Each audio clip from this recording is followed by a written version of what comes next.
Mais comment ils ont le film, mais vraiment aujourd'hui, on ne trompe plus personne. Hein?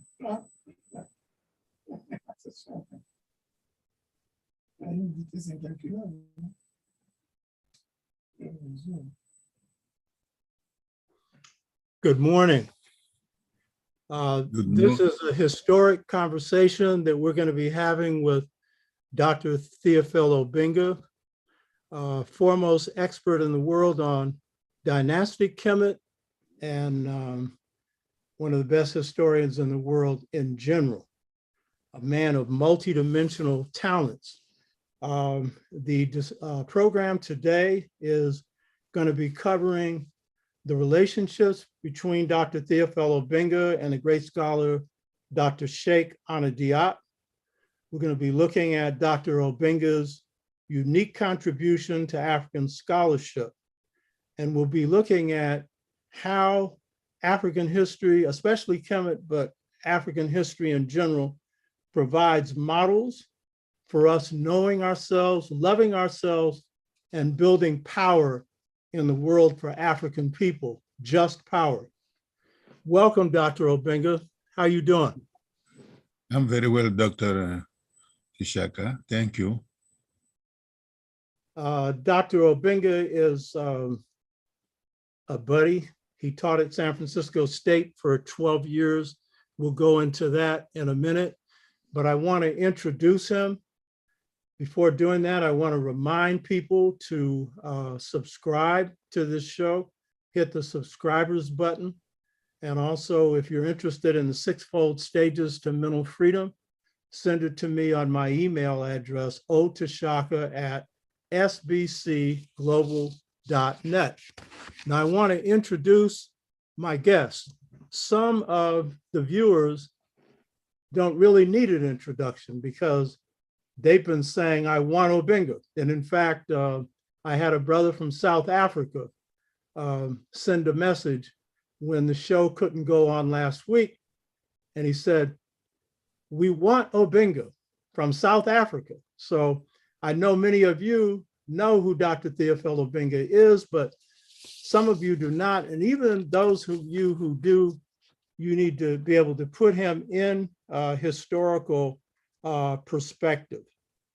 Dr. Theophile Obenga is from Congo, Brazzaville. He had a great mother and father, and he got gifts from each of them. The gift of linguistics from his mother, brilliance from his father, and brilliance from his mother. Dr.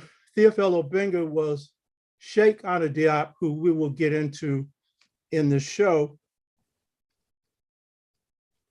best apprentice. Dr. Obenga was Cheikh Anta Diop's best apprentice and went on to become a giant in scholarship in his own right. Now, Dr. Obenga has a very beautiful title for Cheikh Anta Diop. He calls him Osiris Diop, Osiris Diop. I thought that was very fitting because Asar or Osiris was the first pharaoh of Kemet, pre-dynastic Kemet, and he was a real person that existed. And Cheikh Anta Diop pointed out his head has been found in Abydos, in a jar, that he was a real human being. And so to call Cheikh Anta Diop Osiris Diop is fitting because Asar or Osiris is the first pharaoh of ancient Kemet, the founder of Kemetic civilization in the so-called pre-dynastic period. And so to call Cheikh Anta Diop Asar Diop is appropriate because he is the leader of the movement around ancient Kemet as the central civilization in the world and the world's greatest civilization, and is a Black civilization. So this is appropriate. And so then Dr.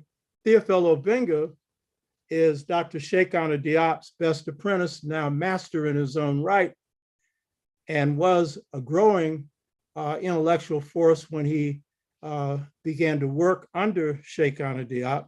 So how do we describe Dr. Obenga? Now, he is a very modest and humble person. He would never say this, but I would, and anyone who's thought about it would agree. S.O.R.E was an Anu person, A-N-U. And when Dr. Obenga did the translation of Methodologies, the great one in Kemet, the great ones who founded pre-dynastic Kemet, when he did it for me for the integration trap, he noted that by the registers of the pre-dynastic Kemites, vertical registers, it meant great ones. And S.O.R.E was a great one. So who is Dr. Obenga? Dr. Obenga is a great one. He is a great one because of his achievements and because of his good character. And I know him well, and he's a good human being. And I think that's the most important thing we say about anyone.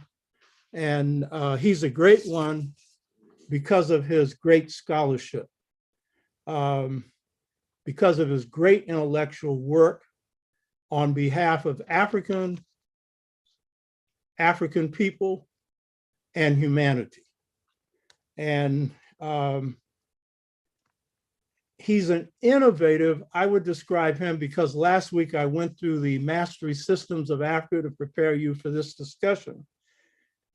He would be considered a grand master in the African educational or apprenticeship system, as was the master before him, Cheikh Anta Diop. And when we say he's a great one, what do we mean? In the world, no one stands above Theophile Obenga on Dynastic Kemet, and no one stands above him on the interrelationships of Kemet to African civilization. And I might say, as someone who interacted with him for over 12 years and then knew him before, he has very perceptive insights on African American culture, very perceptive, so that his scope and his depth is what distinguishes him, but no one in the world can touch him on his intellectual achievements around ancient Egypt and African civilization. Dr. Obenga, the last time we talked, told me he had written 17 books. I know that he's finishing a 1,000-page book that he's already written, but he's a perfectionist. He's still doing the fine tuning on the pharaohs, which would make it 18, and there may be more. He's a linguist, and he speaks 10 languages. This makes him a distinguished scholar because he's able to get into the thoughts of the civilizations that he examines, starting with Kemet and other African civilizations, as well as reading Greek and Latin. So he's able to get into the text of European so-called classical scholarship. So as a scholar, he's a master who has no peers. And I'm sure that Cheikh Anta Diop looks down in heaven and smiles at his good work. So, Dr. Obenga, is there anything you'd like to add to this?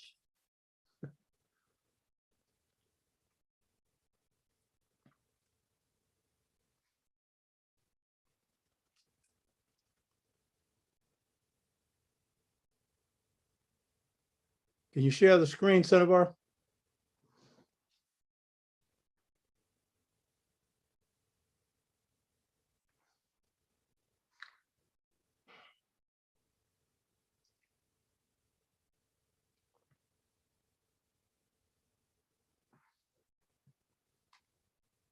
It appears his video feed is not working. Can he speak? Let me try to.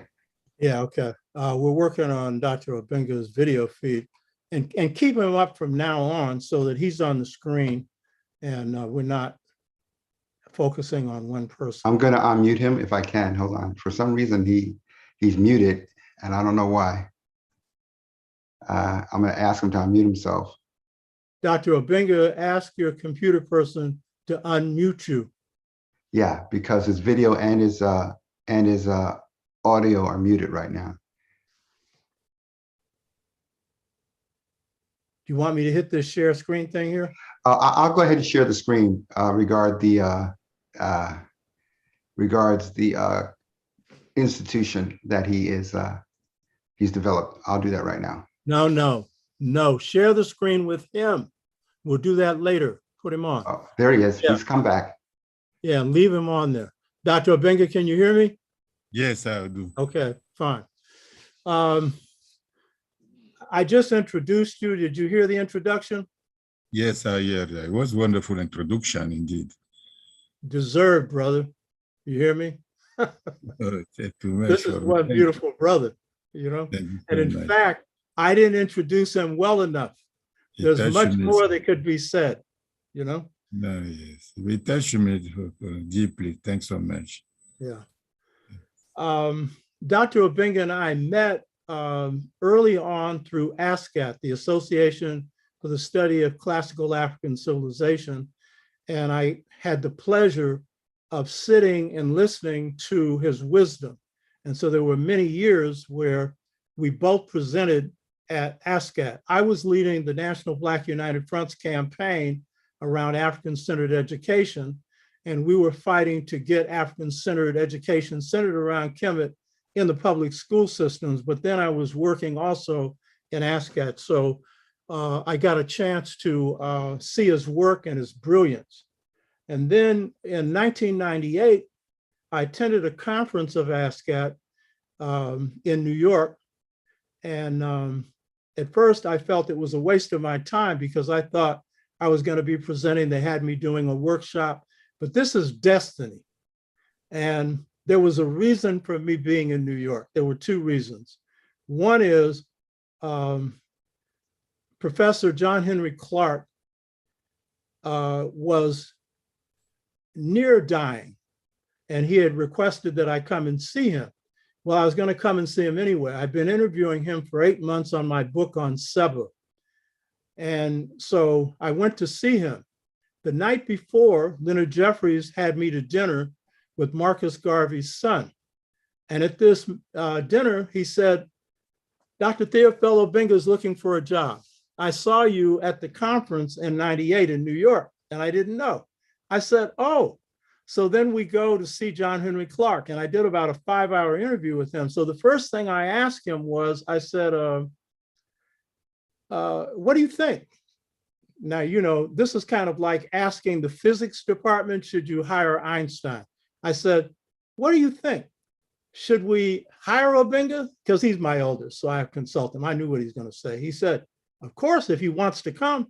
So I got on the phone and called Dr. Wade Nobles. He was then acting chair. I had chaired for 12 years before.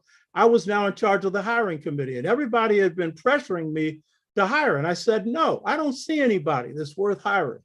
So I called Wade up and I said, hey, Wade, Obenga's looking for a job. And I started giving all the reasons why we should bring you in and hire. He said, I don't need any reasons. Get him out here. And so 2 weeks later, Obenga flies in and stays at my house for a couple of hours. And then we interview him. Now, here's the thing. When you hire somebody like Theophile Obenga, Dr. Theophile Obenga, it should be a direct hire because this is the outstanding scholar in his field. Harvard wouldn't hire him because they're afraid of him, because he would challenge their paradigm. Ain't nobody up there that could beat him on it. So we had to bring in other candidates to interview, which was an insult, but we did it. And then we hired Dr. Obenga. And then for 4 months, he stayed at my house. So you can't see it, but there's a desk behind me. And at night, Dr. Obenga would have his typewriter and he was typing, I think, on the book on the pharaohs. And I was at this computer typing on the book that I'm working on now. So I got to see his discipline habits. This brother is real discipline. And then we got to see him interact with students. And he would go into the community and do community teaching and nurture his students. And we got to see his masterworks. I have files of Obenga's course outlines, his lectures, and the book I'm working on now on Seba owes a lot to Dr. Obenga, you know? So, and then we had the honor to participate with him at the African Scholars Conference in Senegal in 2004. And I do believe that Obenga played a role in having them pick me to chair the seminar on Pan-Africanism. I do believe he played a role in that. So it's been a real pleasure to work with you, Obenga, and to get to know you, and I consider you a part of my family. Yes, of course, indeed. Yes, I stay with you. Beautiful house. We discuss every night, many problems, and you invite me to a restaurant. I did not San Francisco. You bring me to San Francisco, beautiful hotel, restaurant, something like that. It was really not only scholarship, friendship, it was family, a relationship, I believe, too. Thanks so much for that. It was And I a think beautiful state. I didn't believe that I was in a foreign, strange country. It was my family. With you, Wade, Obogo, all these people, it was very family. Yeah. In fact, after this interview, I'm going to give Wabogo, Vululela Wabogo, a call and let him know that we did this show. I was so busy yesterday, I couldn't call him. Vululela is the brother that helped me with the sixfold stages to mental freedom and taught at San Francisco State. So yeah, this has been the real pleasure, is working with you, seeing your work and learning from you. Before getting into the general discussion, when you retired from San Francisco State, you could have stayed in the West, you could have stayed in the US or wherever else. You went back home to Congo Brazzaville. Why did you go back home? But when I went back home, my main idea was to try to bring politician Congo, chiefly the president of the state, to build a new university, a very good university, strong for the new generation. They need knowledge now. So let's build a huge university with our own funds, Congolese funds. So it will be nice for us to leave this kind of university for the future, for the African people, African young. So we need to do that. It is very crucial to build a university. So the president of Congo accept, and then we try to build. Now it's all not finished completely, but you have people can start to study there, to teach, to do their work, to do research. We start already, so it's a pleasure to see this kind of things in my life. It was a beautiful project. Yeah, Dr. Obenga could have stayed and been comfortable somewhere else. He went back home, as he just said, to get the president of the Congo to support political leadership in his country, Congo Brazzaville, to support the building of an African university. And this has been the dream also of Africans in this country. We have Black colleges, but to have an African university that has a central focus on African thought, as well as all the disciplines. So this was a great achievement. And Dr. Obenga achieved this along with all of his intellectual work. So we want to show right now film on the opening of the university. It will be in French, and then Dr. Obenga will explain the ceremony and what's going on. Senavar, you could put that up.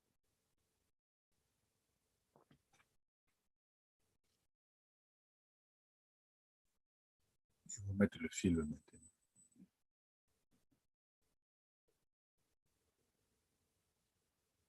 And what you're going to see here is beautiful because it's showing you what Africans can do. And this, here we go.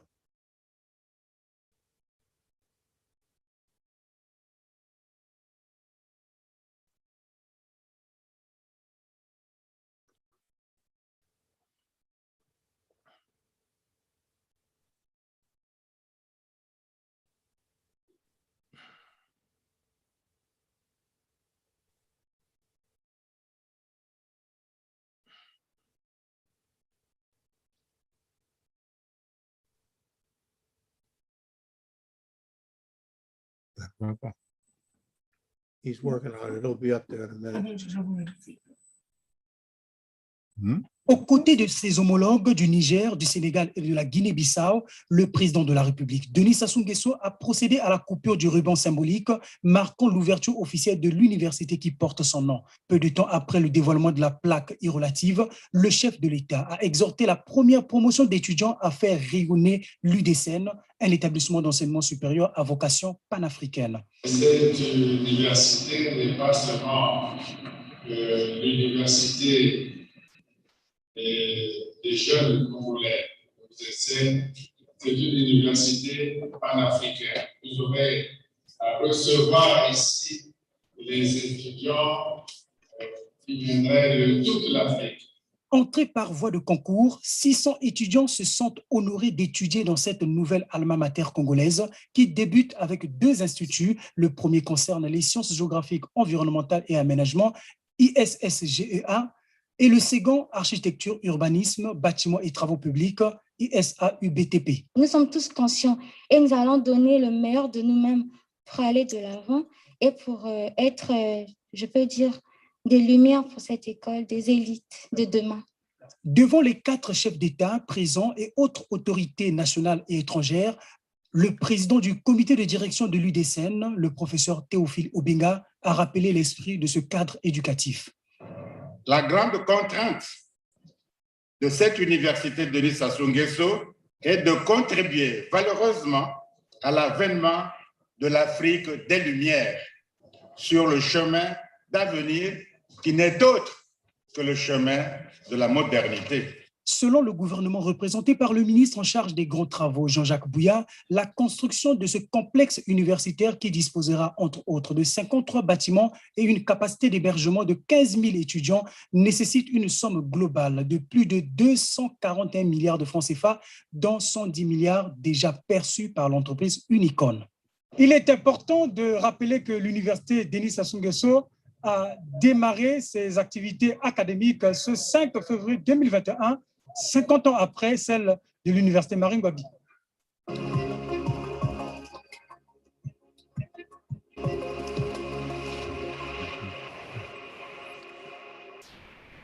Beautiful. Dr. Obenga, could you explain more about that ceremony? What was going on, what you had to say? There was a brief description of that, what the university is about. Il a pris le pouvoir par un coup d'État le 4 août 1983. Yeah, it was a beautiful opening ceremony with the presence of the state, chief of state of Senegal, Mali, and Guinea-Bissau, and the president of Congo himself. It was a beautiful ceremony. So the president recalled that this university is not just for Congolese people, it is for Pan-African university, for all youth of the continent. They must come here and they to study freely. And so they ask one student, say, yes, we agree on that idea. We must do everything we can, discipline, work. So we must bring light in this, on this campus, bring light. And the president, the minister of construction said that we did almost, we must do again to build the university to finish because it's a lot, it's a very huge university.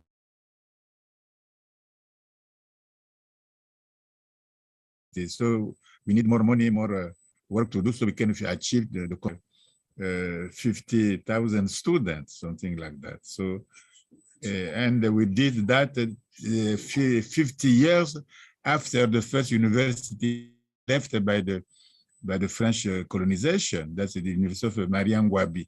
So now we have 2 universities, University Mariangouabi, built by the French people, and now French government. And now we have the Denis Sassou Nguesso University built by Congolese themselves with their own funds. So that's make that we make progress. We make a lot of progress to have at least 2 huge universities for the African people, for African youth. So it was a beautiful job. What are some of the subjects that are covered in the university? to do, I believe. It's my conviction, so we did well, I believe. This is my comment. Did you hear me? Obenga, what are some of the subjects that the university covers? What fields? We have the field of geography, environment, nature, something like management. The government study our climate, environment, all these things. At the same time, we need to build a new village, a new city. So we need architecture, urbanist, something like that, and engineer of construction work, construction, architecture. And we have a lot of forest here. So we need the people.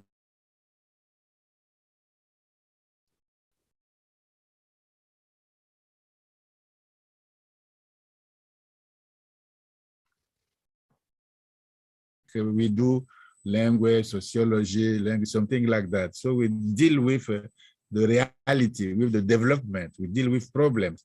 So when we finish your school, you have immediately a job. You can work in engineering.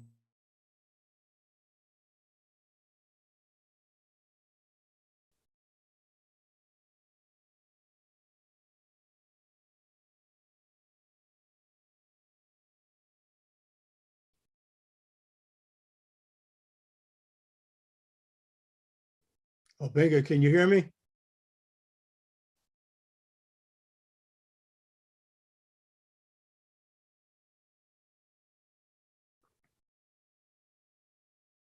Cinnabar, can you hear me? I hear you fine. He's just having temporary difficulty. We have to wait for his signal to reestablish itself. And he'll be back on shortly. He's going to reestablish himself. This is a great achievement. Dr. Obenga? Yes. Yeah, there was a little transmission problem. Keep going. No, I say that this university is a kind of up-to-date university because when you finish, you can have a immediately job because you deal with management of the territory, geography, forestry, civil engineering, something like that. So it's not just to teach sociology for teaching abstraction like we used to do with university, French universities or Western university. It's more, not just technology, it's more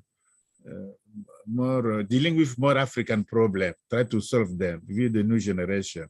So it's not very abstraction, it's a more concrete university fitting, I believe, with our reality. So it's very helpful university for that.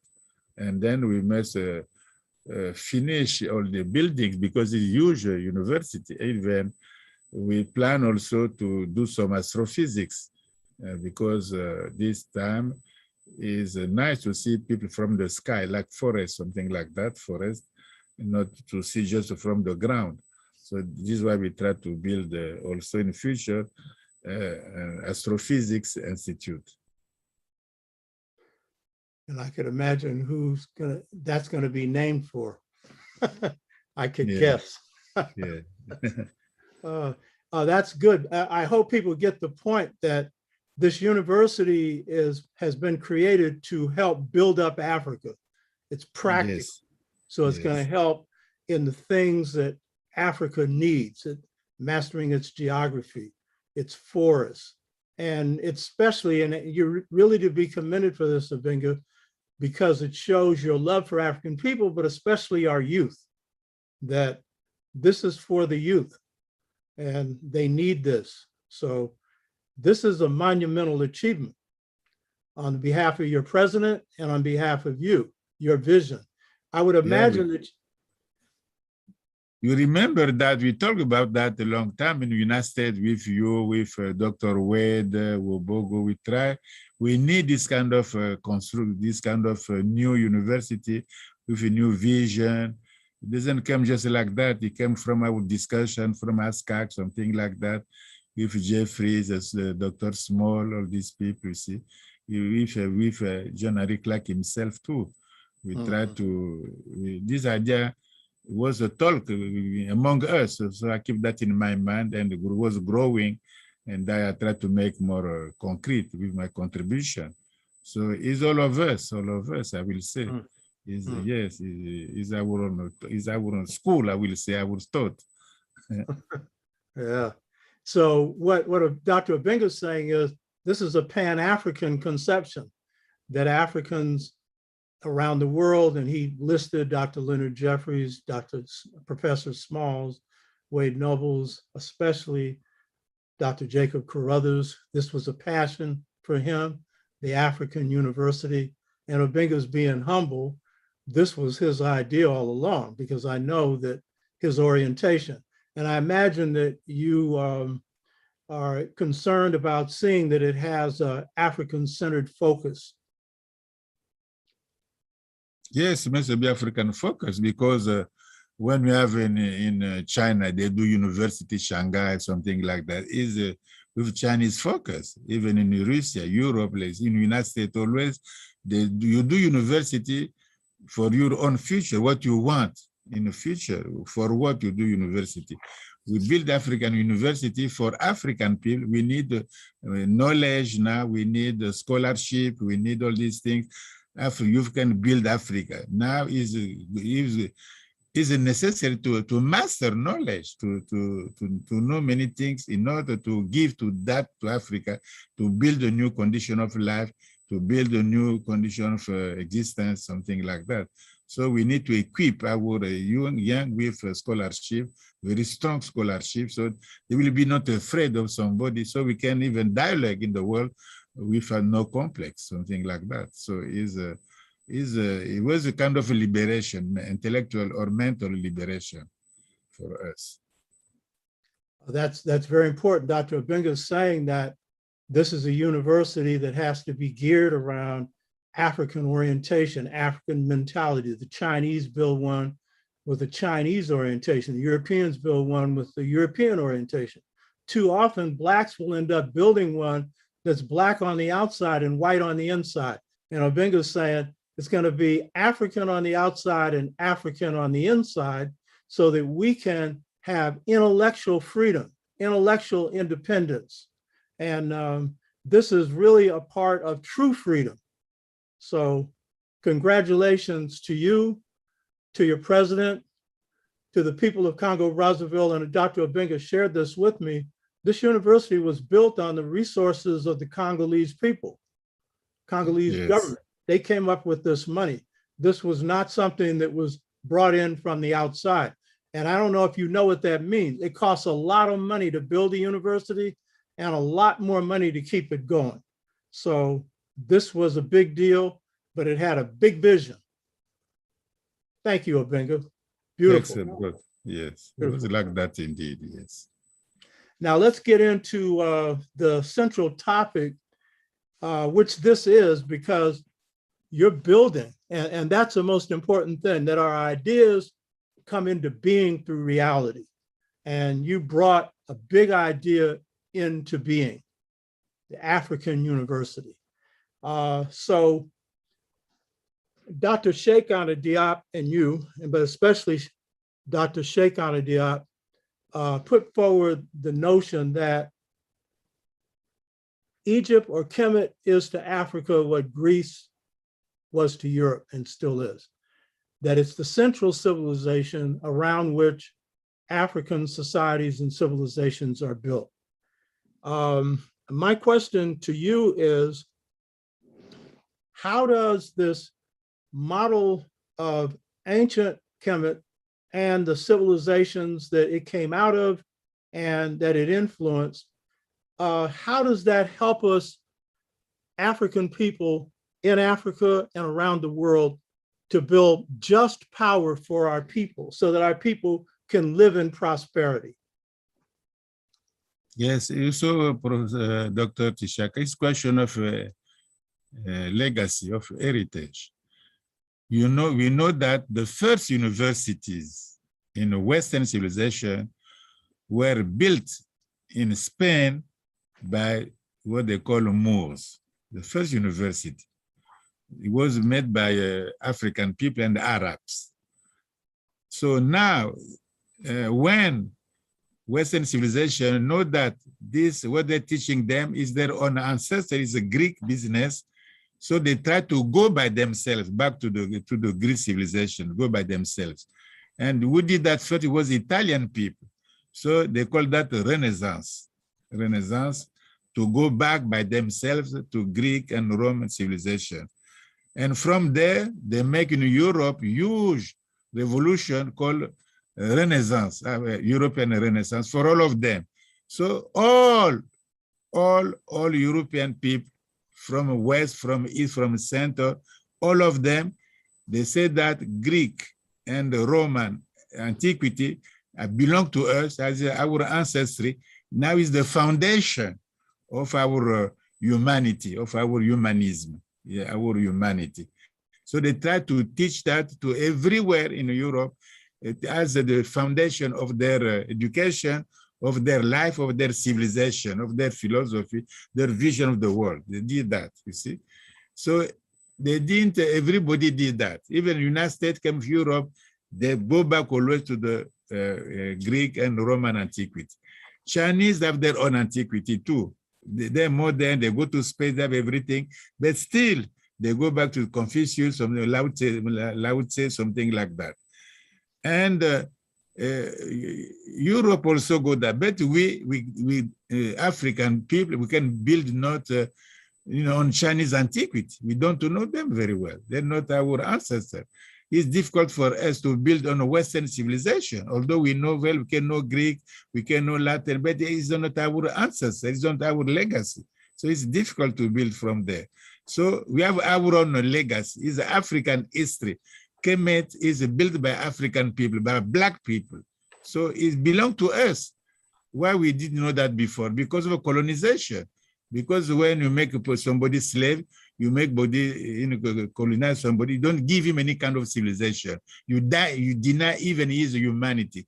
He's not a human being because he has no right. So something like that. It was like that our situation. Thanks to Cheikh Anta Diop, we know our antiquity, we know our legacy, we know our past, our ancestry. So we try to know more and more and try to build our humanity in our vision, our basic values on our own legacy. And this legacy, of course, belongs to the world. Like Chinese legacy belongs to the world. We teach Confucius, we know Confucius.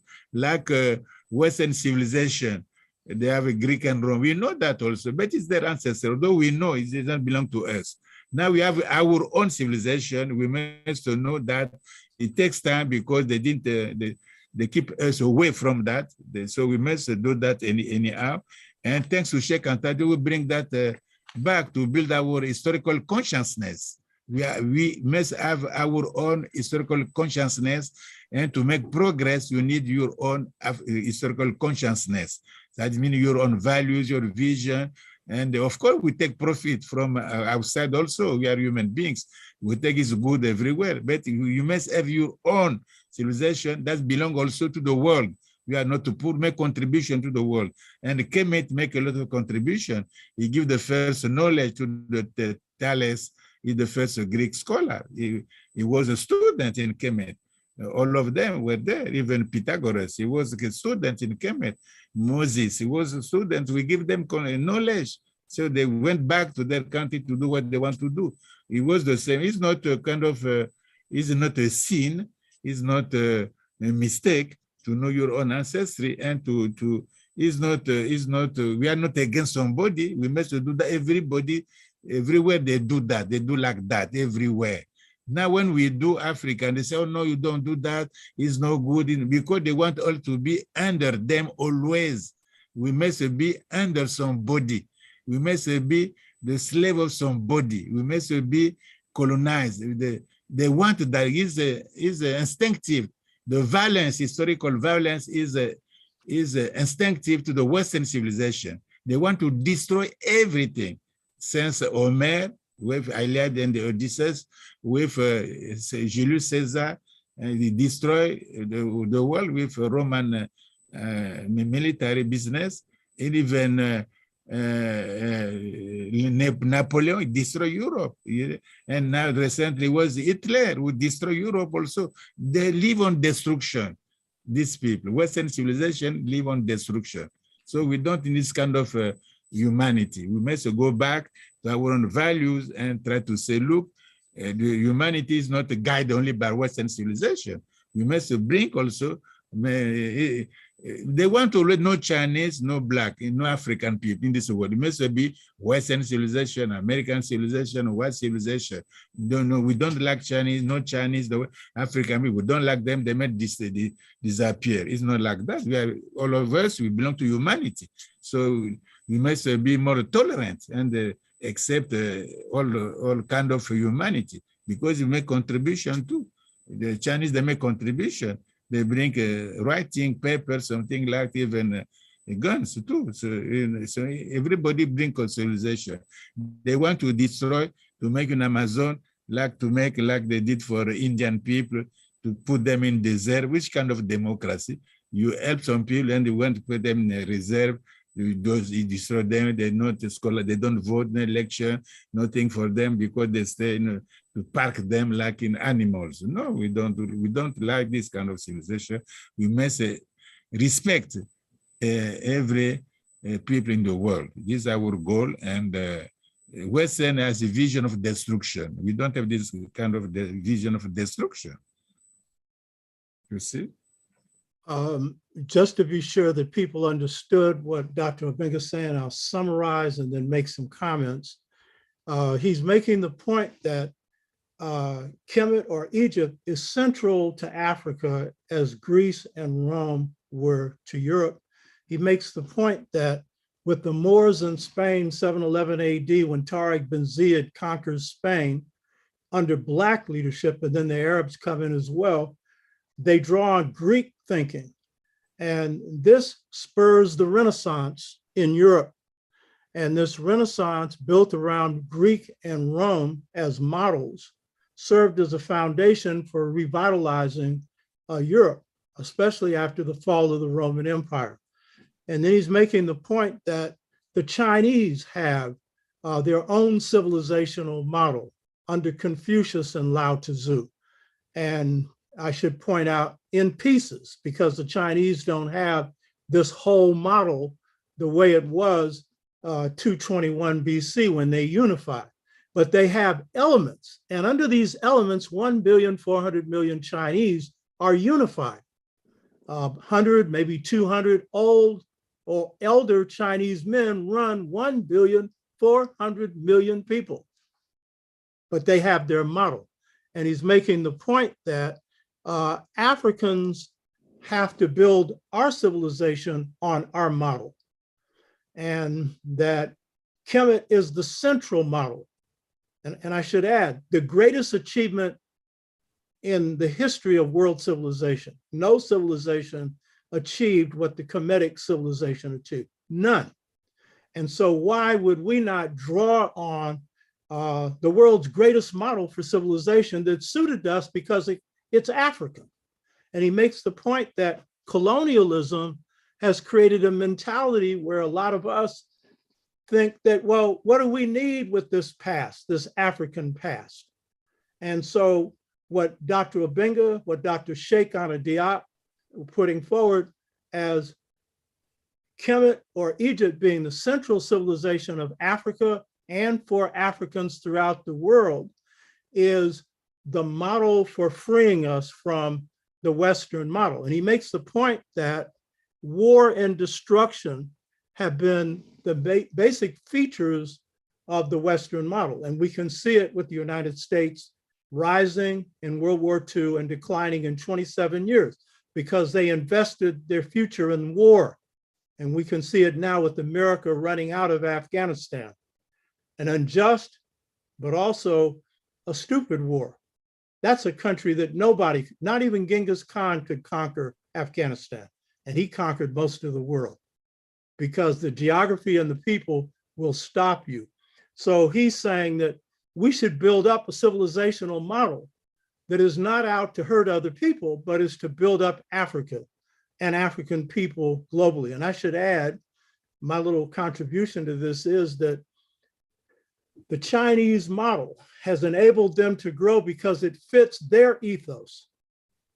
And their ethos is Li, L-I, order. That's the Chinese model, order. And it's a just order. And their leaders don't always follow a just order. Confucianism follows that. Kemet has an ethos, and we won't go into this today, but it's the ethos of Ma'at. And that pervades all African people. The African in America, the mother, when she's raising a child, her main concern that this be a good child, and they're teaching ethics.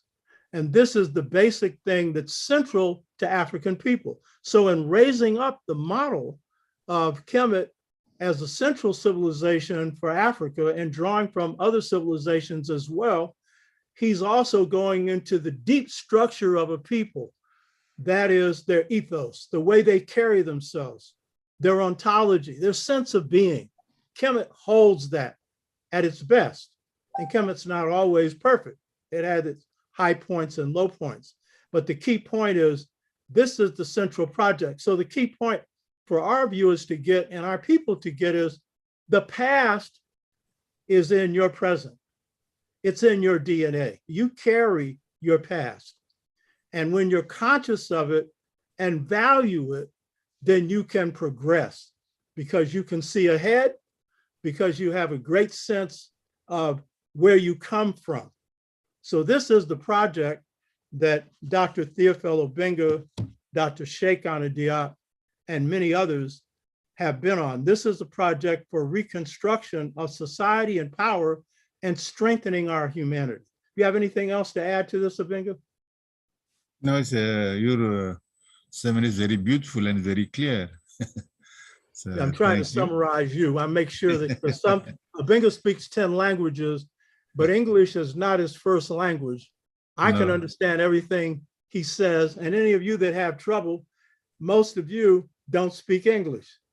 You all speak Ebonics, which is a Niger-Congo Bantu language.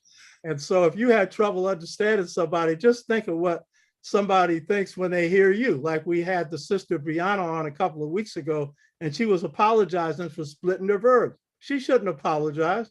That's the African in her. You know what I mean? So, thank you. You don't speak Ebonics. That's good. Now, so you, Cheikh Anta Diop, and others have been on this quest to establish Kemet or Egypt as a central civilization, and of course, as a Black civilization. Now, in the United States, we've had a number of scholars, and in Africa and in the world, who have had this same pursuit. So you had Martin R. Delaney, who was a 19th century intellectual, doctor, highest ranking person in the Civil War, a major, and someone who played a major role in putting pressure on Abraham Lincoln to issue the Emancipation Proclamation. So he was one of the most brilliant minds that we produced in the 19th century. And he was talking about the Blackness of Egypt, the centrality of Ethiopia, and of African civilization in the world. And you had Edward Wilmot Blyden, who was a Caribbean scholar whose greatest work is African Life and Customs, who also looked at the need for African nations to be built on African culture. And by the way, Garvey read him in the museum or in the National Library in London. And Drusilla Dungy Houston, who wrote some very important books, including this one, The Wonderful Ethiopians of the Ancient Kushite Empire. And she was looking at classical European sources to show what they all argued, that these civilizations were African or Black. And there were many others, Dr. Chancellor Williams, Professor John Henry Clark, Dr. Jacob Carruthers, and other scholars. So they were on this path, and then inspired by the path that you and Dr. Cheikh Anta Diop took around the centrality of Kemet and its Blackness.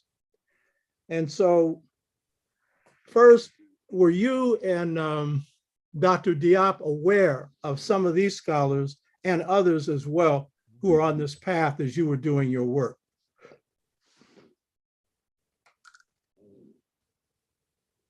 Can you hear me, Obenga?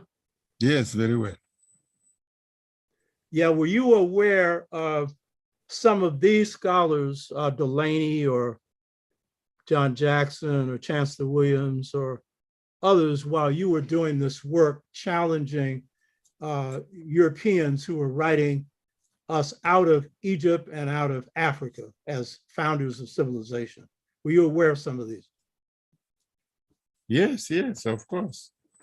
When I didn't know that before coming to United States. I didn't know too much, to be frank, because most of books are difficult to find in France or in Congo. So when I came to United States, I opened my mind to African-American culture, literature, civilization, what they did, music, something like that, and chiefly their writing. So I came to read almost all of them, and they have books. Even now in Congo, I have some books from Harlem Renaissance, for example, le Guillaume Heinz, Homme to Harlem. Or you have many books, you see. Even when you speak about Delany, you have a book on the origin of color. You have 2 books, Destiny and this one. Even Hudson, Miseducation of the Negro, very beautiful, powerful books. And but I love in all them history. I love this of Nat Turner because it was yes, it was written by Apter. He did his PhD on that.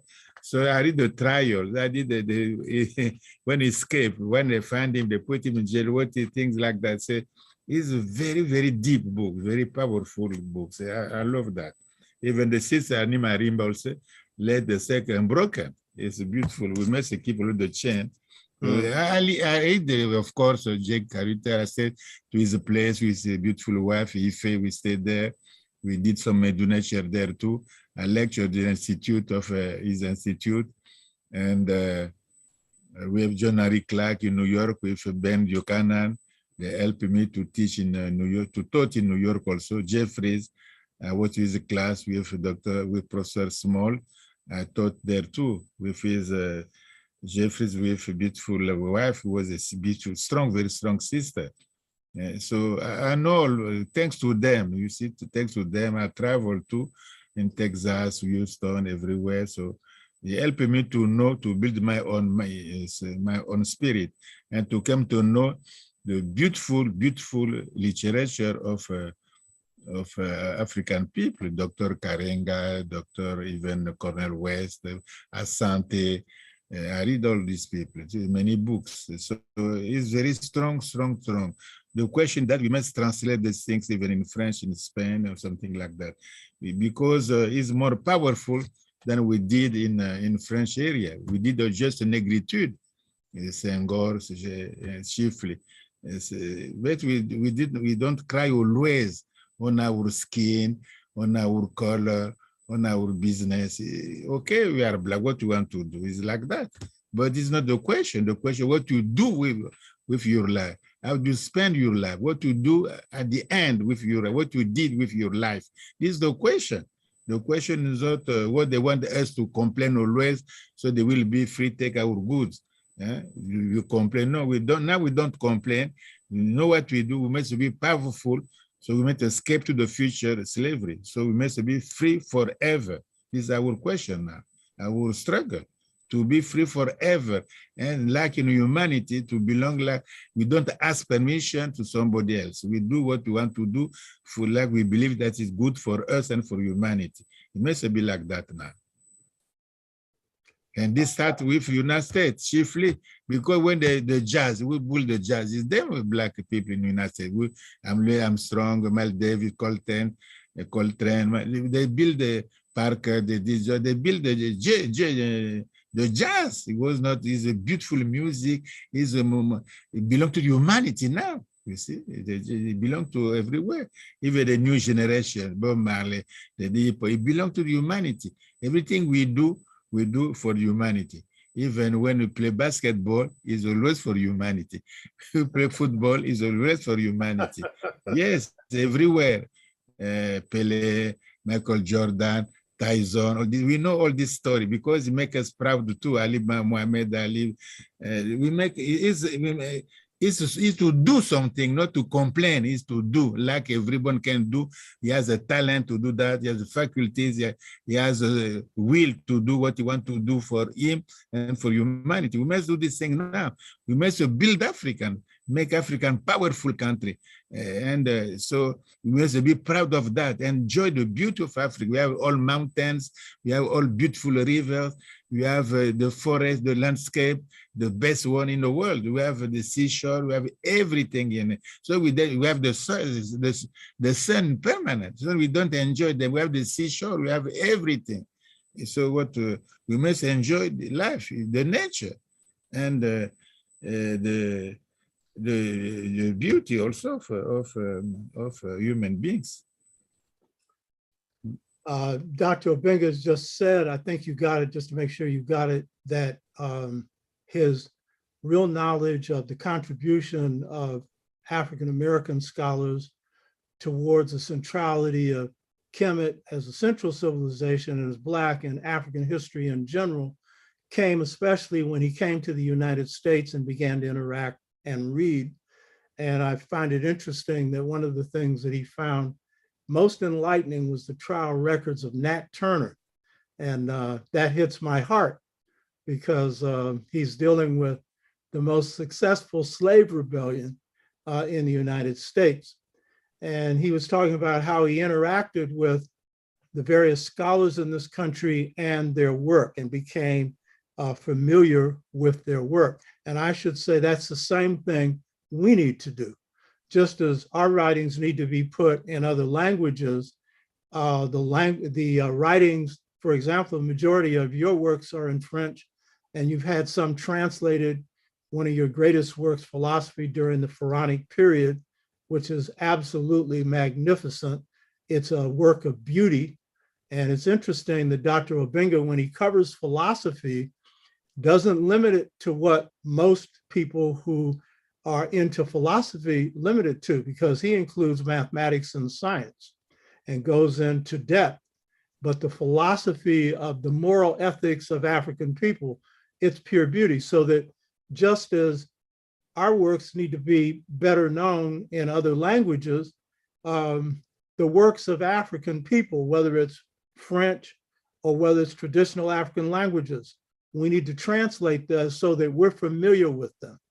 And one of the things that I observed about you, Obenga, is that you're very perceptive. And there was a comment you made that showed me your perception and depth of African-American culture. And we were having a conversation one day, and you talked about Miles Davis. And I know some people who will say, Miles is hard to understand, and then others who will say, oh, he's beautiful, because with the first sound of his trumpet, you know it's Miles. And Miles had a lyrical sound. It was magnificently beautiful. But you made this observation, which showed me that you check people out. And I'm talking about the culture of people.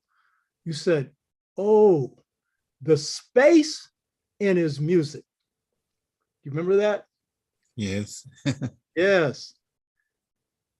That showed great depth, because most people who are coming from outside looking at another culture, if they were African, each culture has its own spin, they don't get it. And he got something in depth because Miles was not a person that played for a long period of time. He didn't have the gift and he didn't need it. His was lyrical, beautiful. So he would do it in short staccato riffs and like Kind of Blue. When you hear that, boom. And then you would hear John Coltrane going on for an hour and a half. And Miles had no trouble with that because he could see that the length of Coltrane and the beauty of his playing complemented the space, the shortness of Miles. And it allowed Coltrane to become the genius that he became. He gave him the space. So Dr. Obenga's got some insight into our culture, and this interchange was important. I just wanted to share one thing in terms of the scholars who took on the same mission that you and Dr. Cheikh Anta Diop have carried out so well and who we regard as the leaders of this movement. And I just want to focus on one, and that's Chancellor Williams, who was born in 1898 and lived until 1992. And he was an apprentice under William Leo Hansberry. He had been a student of William Leo Hansberry at Howard, and he received his master's degree in history at Howard under the teachings of William Leo Hansberry. William Leo Hansberry is the greatest African-American historian of his time. Yeah. He had done more research prior to Chancellor Williams than anyone else. And he came up with 2 books, one of which is called Africans and African Africans as Seen by Classical Writers. Yes. And also Pillars of Ethiopian History. These are actually lecture notes that scholars put together after he died, because he didn't have time to write. He was in the field doing research in Oxford, at various places. He got a master's. He never got a PhD because he challenged Reisner and others at Harvard over the issue of the blackness of Kemet, because they were arguing that Kemet wasn't black. And he simply cited Herodotus and other Greek historians that shut Reisner up. And then when he went to Oxford, he challenged the major scholars on ancient Egypt there, and again came forward with his evidence to prove that the civilization was black. And so they said later they couldn't give him a PhD because they had no one with the skills to measure his work. Now that's the reason why you give someone a PhD, because they have exceeded in their skills. And so you can learn from them. That's not the reason they didn't give him a PhD, because he was in the process of helping to create the school that you all succeeded in creating that would overthrow this idea that Africa did not give birth to great civilization and the greatest in the world, Kemet. So he was the person that was the most influential person on Chancellor Williams. I want to focus on something about Chancellor Williams that most people don't focus on. We know of his work, Destruction of Black Civilization, and it's a great work. It's a classic. It's a great work. But I consider, John Henry Clark considered, and anyone that reads this, I think will see that his greatest work was The Rebirth of African Civilization. And this really speaks to the work of Dr. Cheikh Anta Diop and Dr. Theophile Obenga, because of the practical nature of the work that they're doing to rebuild Africa and African power. Dr. Cheikh Anta Diop's book, Towards a Federated African Nation, around Pan-African unity, is around the practical way of building African unity. So I just wanted to focus a little bit on what's not known about Chancellor Williams or his work on Africa. This work preceded the book on Destruction of Black Civilization. And this was done in the 50s. He lived in Africa between 1950 and 1954. And he mortgaged his house, just as you built a university on your own money. He did this research on his own money. He would have liked to have received funding, but no major funder would fund this research because he was asking one question in his work in Africa, and it was in Ghana. What did Africans need to do to build just societies once they're free of colonialism? And this was during Ghana's independence period, and Kwame Nkrumah was supporting his research in Ghana. And so what he did is he did research where they interviewed 3,000 Ghanaians across Ghana, coming from many different language groups. And he couldn't do that unless he had the help of the Africans there. So 127 Africans volunteered their time to help him in this research. And this included scholars, some of whom took off their whole university vacation for 3 months and put all their time into this, and others who put a full 2 years in the evenings after work.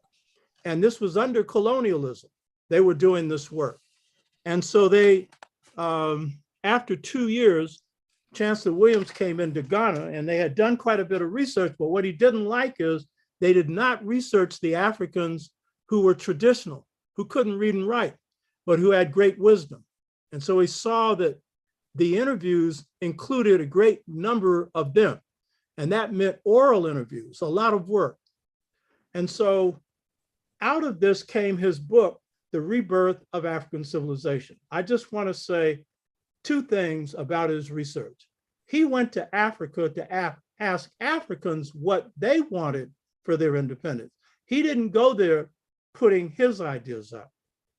And the most important conclusion, because he covered many different areas, the most important conclusion was this, and this is one that it's too bad Nkrumah didn't follow, because Nkrumah did support his research, but didn't follow this. This is what the people said on economics. This was a key thing. They didn't want capitalism, where a few people get rich and the majority are poor. They didn't want Marxism.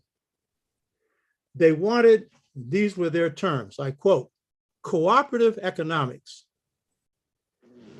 In other words, they wanted communal economics that they already practiced at the village level, where no one owned the air, land, or water.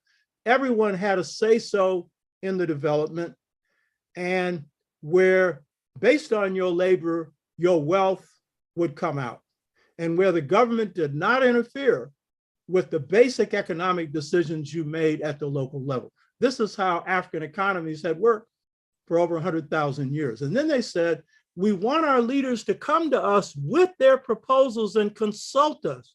And after they get our opinions, go back and implement your policies.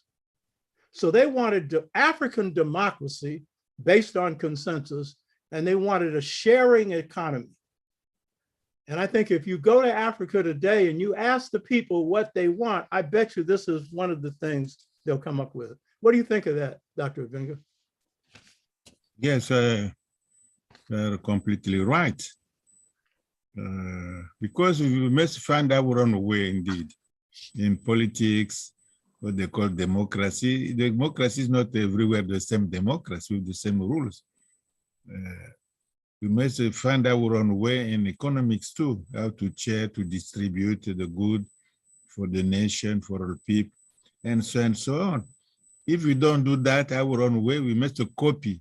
Imitation, we never succeed. You don't do things good by imitation, by copy, even what you don't know, copy just because it's like that.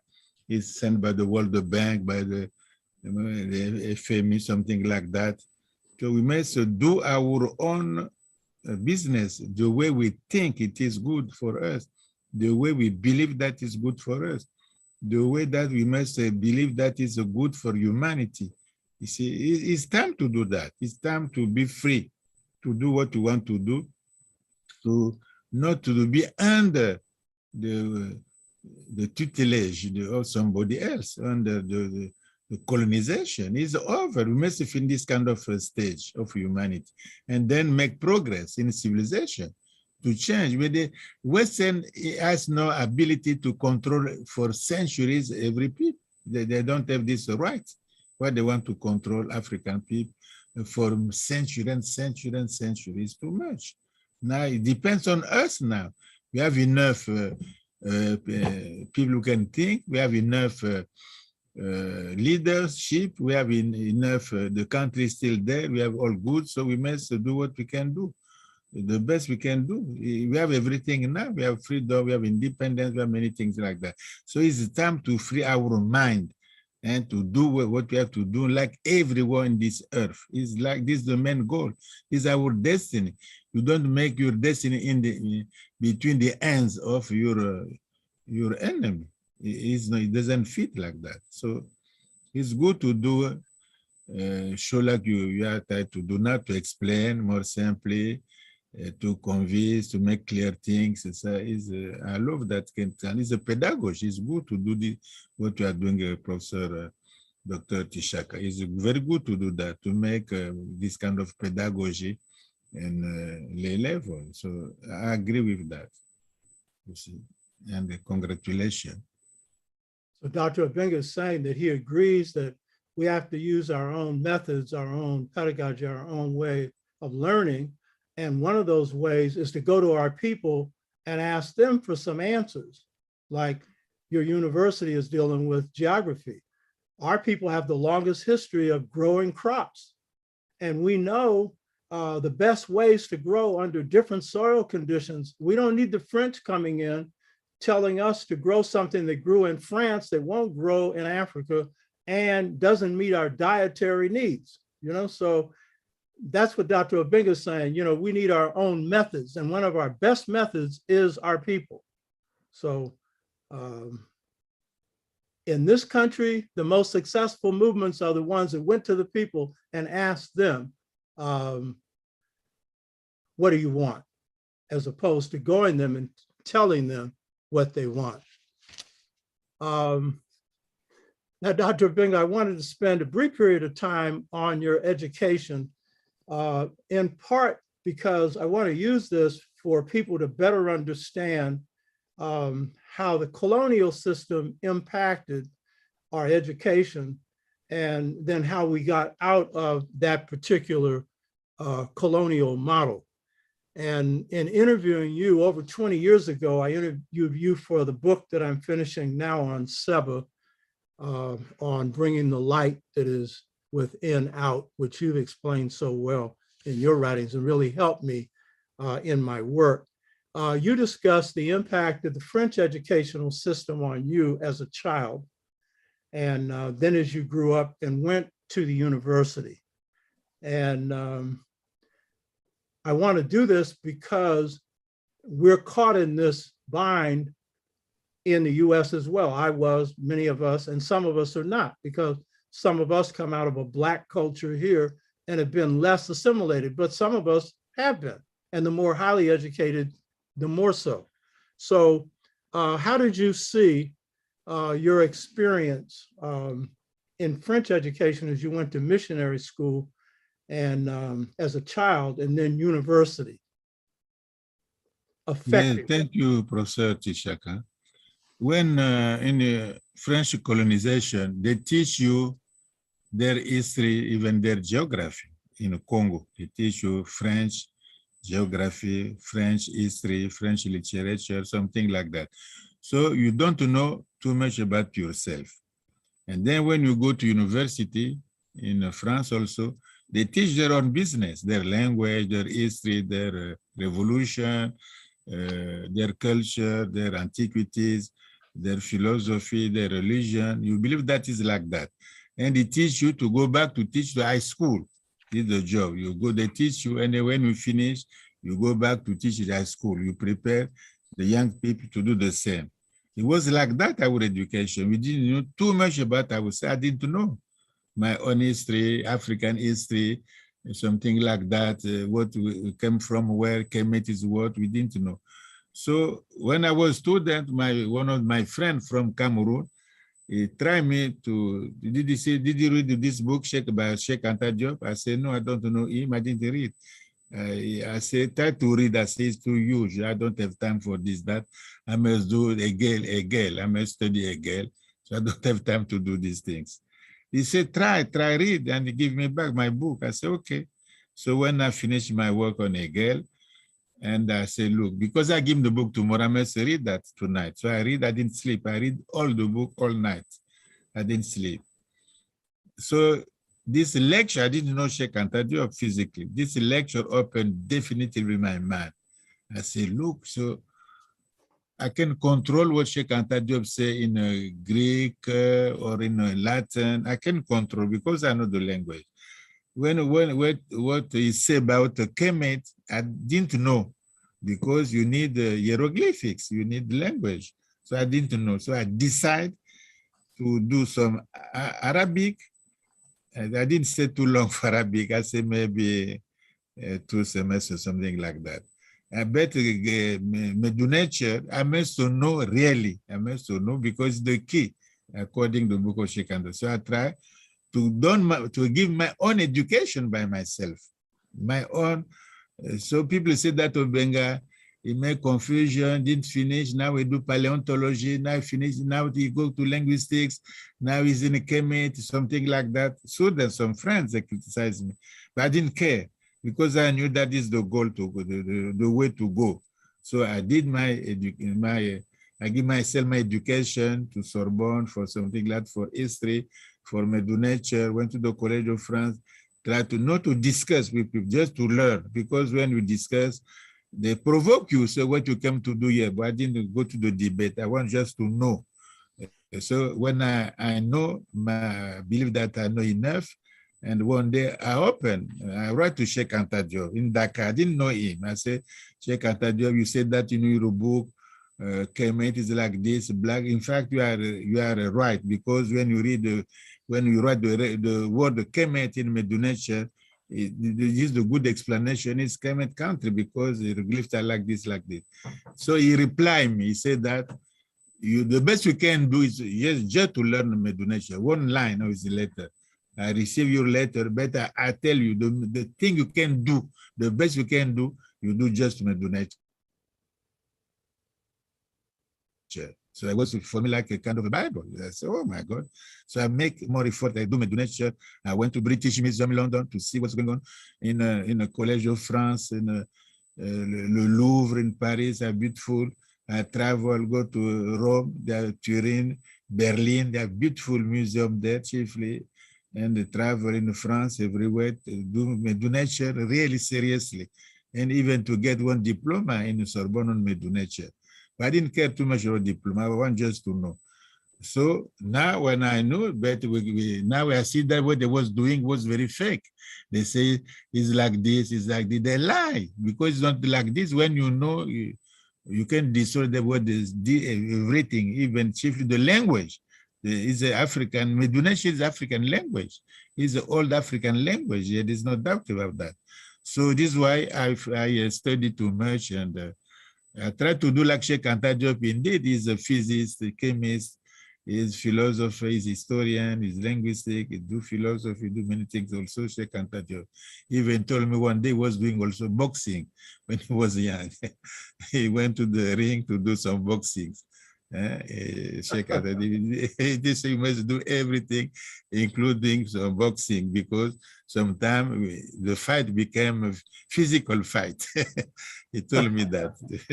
Yes, so this is why I study, and I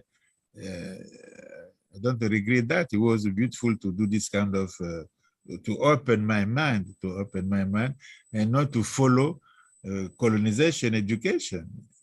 Because many of us, we follow colonization education. It's good, you know, but it is to close your mind indeed. It doesn't open your mind because everything is in French.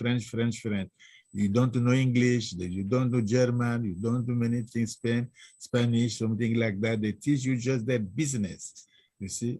And the literature, you must know just French literature. You don't do many things in British, even Shakespeare, we didn't know too much, but you know that by yourself after, even Goethe, something like that. It's very, close your mind, French education. If everything must be French, that's all. You close your very mind, you don't open your mind, you see. They don't teach, even linguistics, they teach description of language in university, but comparative linguistics, they don't teach in university. You must go some institutes, some schools. But in university, they teach how to describe a language. That's easy. But comparative, no, they say we don't teach that. You see, it's a very restrictive mind. This is why I did myself at the prehistory and paleontology, something like that. I went to see the school, the fossils, something like. I did my own education, thanks to Cheikh Anta Diop, you see. And sometimes they cut you the scholarship. They don't give you scholarship no more. So I just okay, fine. Now you can have some jobs, something like that. You don't need the scholarship. So because they say that you finish, don't go back home. You must come back home. I say, no, it's not enough. Let me do again some things. They say, no. Those are, they cut you scholarship. But since you are strong, you can work. So it was like that, and it was very difficult. They don't open, they close your mind. This kind of education is very bad. They close your mind. This is a French education. Everything you do is just French. That's all. It's a very strange education. Now I open my mind according to Cheikh Anta Diop model of learning. And now I try also to help some students to open their mind also. Even when I was in the United States, I bring some students not to do just Black studies, to do Greek studies, philosophy studies. Even it's not a question of like, you have love. You must know. If you don't like, you must know. It's not to love them. No, it's meant to know. So when we have a debate, you are strong also, because the debate is still there. But if you don't know, no, you must know. I know something I know, but I don't like that necessarily. I know just to know, because I need that for debate. It must be like that. So it was very beautiful. And Sheffield United States, when I was there in San Francisco, I was always going to the Berkeley Library. They have a beautiful library there in Berkeley. Very beautiful library. So I spend some time night over there too. To read, make photocopies, to do photocopy, to do everything, because you have an opportunity. We don't have this kind of opportunities in France, you see. So I spend time not just in a school, in a campus, but in libraries, museum, library, to see these things. So it was a very beautiful experience.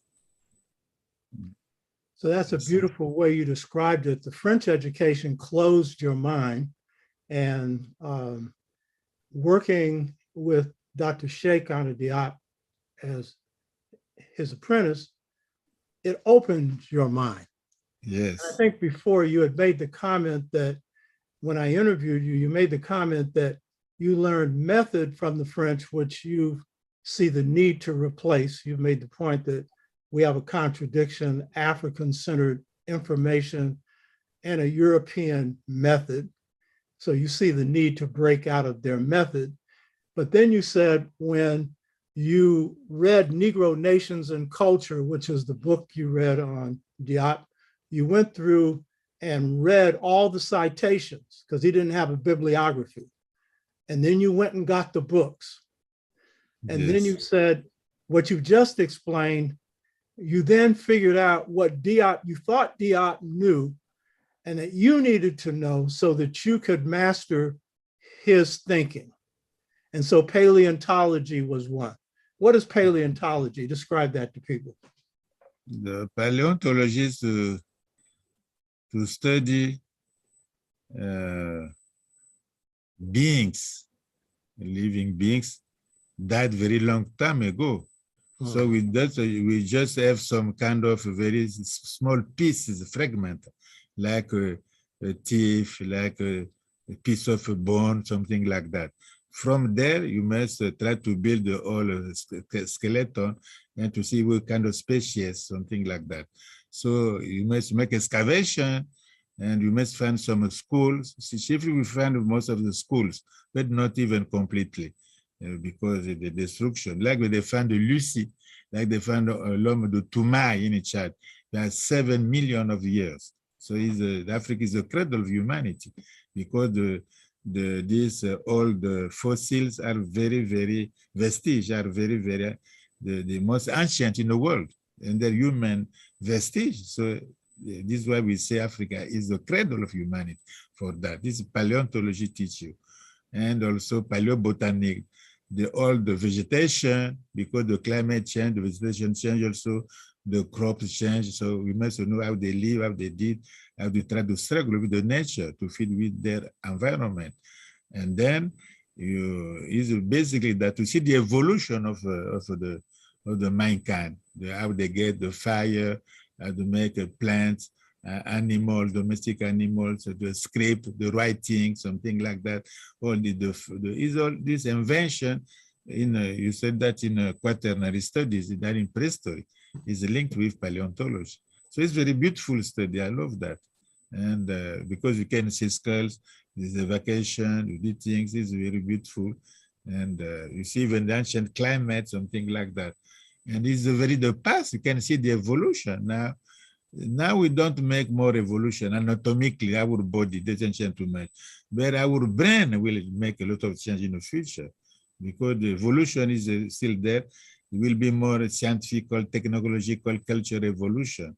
We make because we grow always, even though our body is almost finished for evolution, but our brain will start to give its own power. It's a very beautiful computer. It's not even. We need to make progress in the future. That this paleontology to the study of ancient skeleton, I will say. Now, I hope people get what Dr. Obenga is describing, because under the French education, he was getting everything French, number one, and it was classroom education.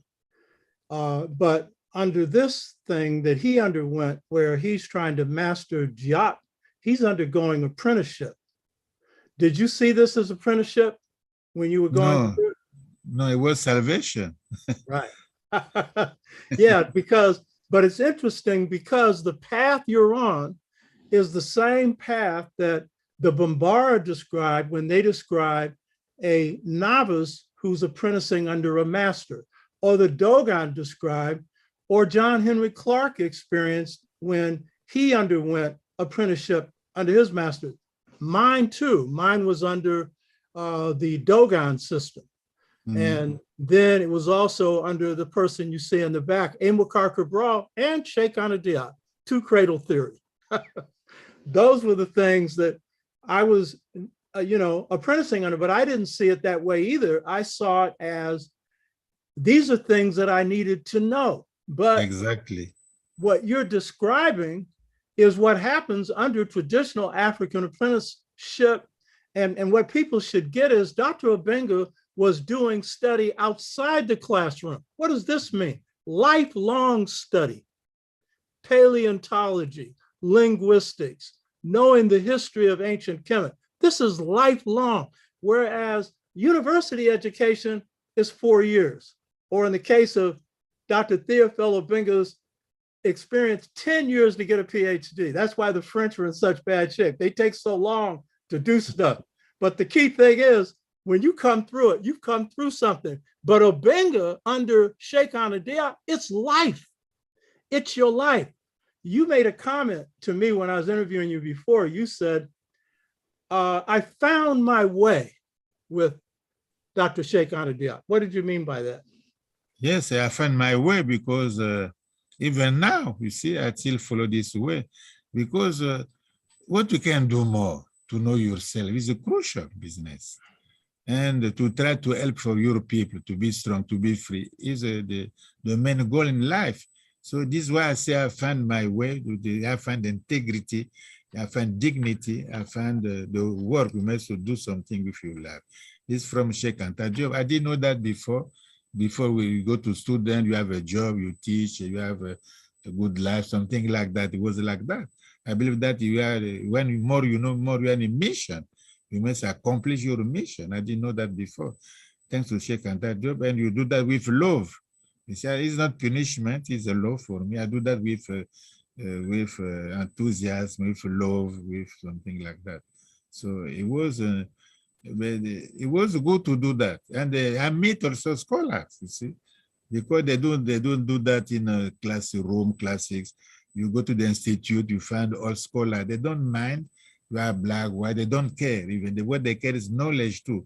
So they're good people there. So you must study with them. They help you ask questions. It's different from university. The institute are very different. So you can discuss, you can talk, you can ask questions, something like that. The education is very different. And you find good people. Sometimes we became friends. All my friends, the Professor Jean Leclan, is the great Egyptologist in France. He died. He was my best friend. He was my teacher, mentor, but my friend also at the same time. Went to his place, invited me to dinner in Paris, something like that. I know many things about him. It was friendship too. See, some people are good, even in the linguistics, Benveniste, something like that. Even Menard in the Pascal literature. I know his family, his wife, his family, his landscape village. I know them, his family, I know. So they help you too. You see, they say this guy is, you change from university, so they know, they help you too. They ask you question, become friend with them, you see. What they say, Obenga is against, I'm not against. I defend my freedom and my ideas, but most of my friends are the best scholar in France, Jean Menard, Jean Leclan, it's the Benveniste, the best friend, they're the best scholar in the world. They're member of the Institute, that's the Academy of France. They're the best member there, you see. So I'm not against somebody because I defend my ideas. I fight these people, they fight us, they're good. When you reply, you become bad. When they insult to you, they're good, they're doing good job. And they don't say you don't know something like so, that's good for them. When you try to reply, even to beat them, even in their Greek, you beat them. Now they say you are a racist, you don't respect the people, something like that. I say, it starts from you. If you respect me, I respect you. If you fight me, I fight you too. And you are very weak because you give the impression that you know. Now I'm master, I know I can teach you this business. I know very well.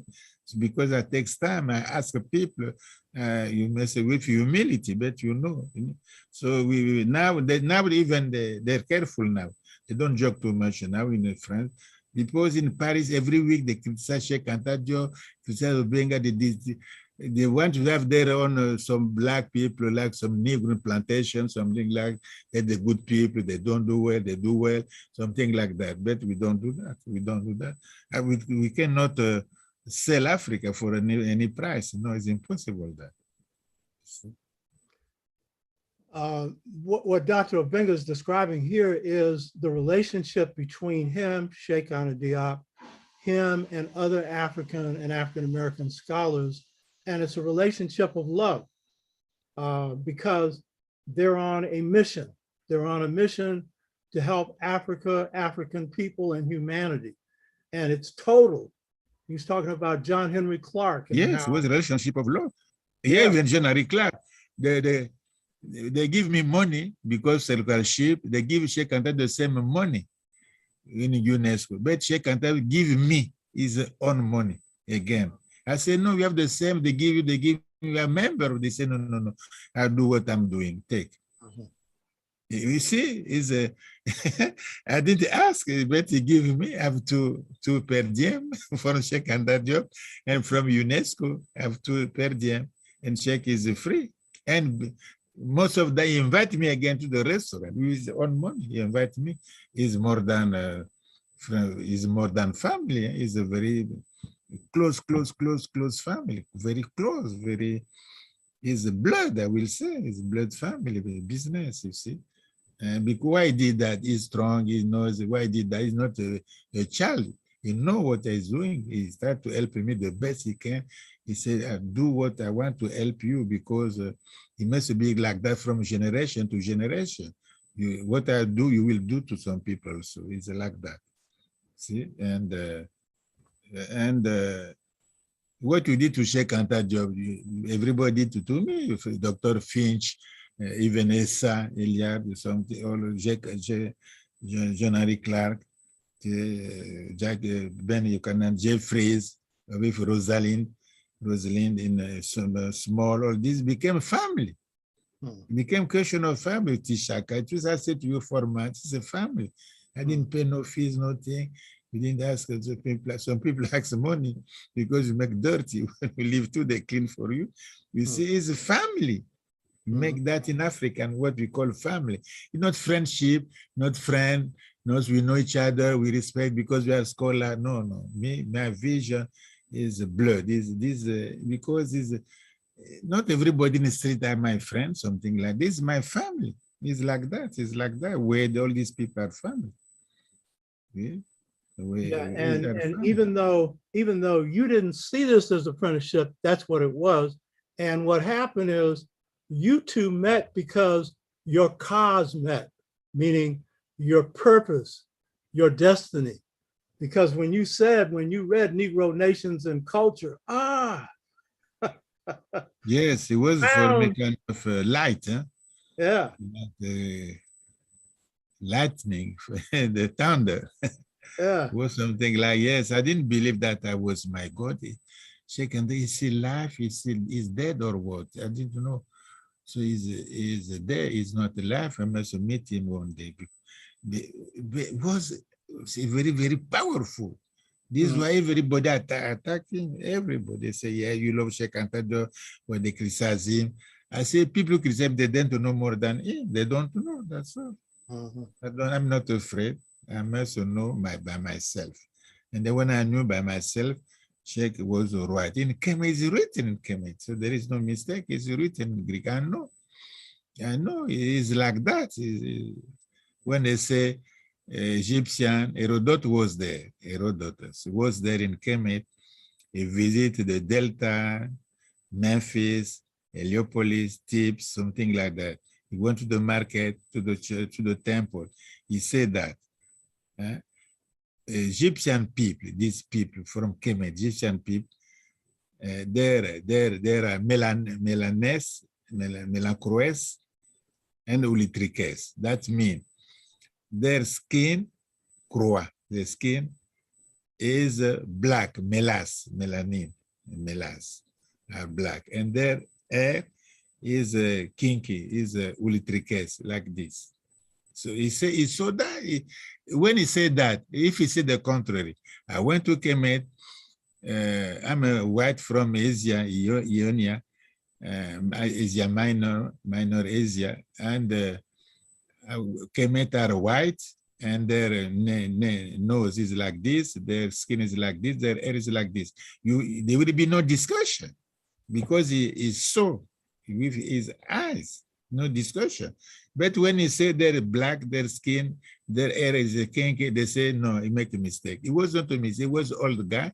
But this is not difficult to see. Even when we go to seashore, when in Paris, we go to seashore.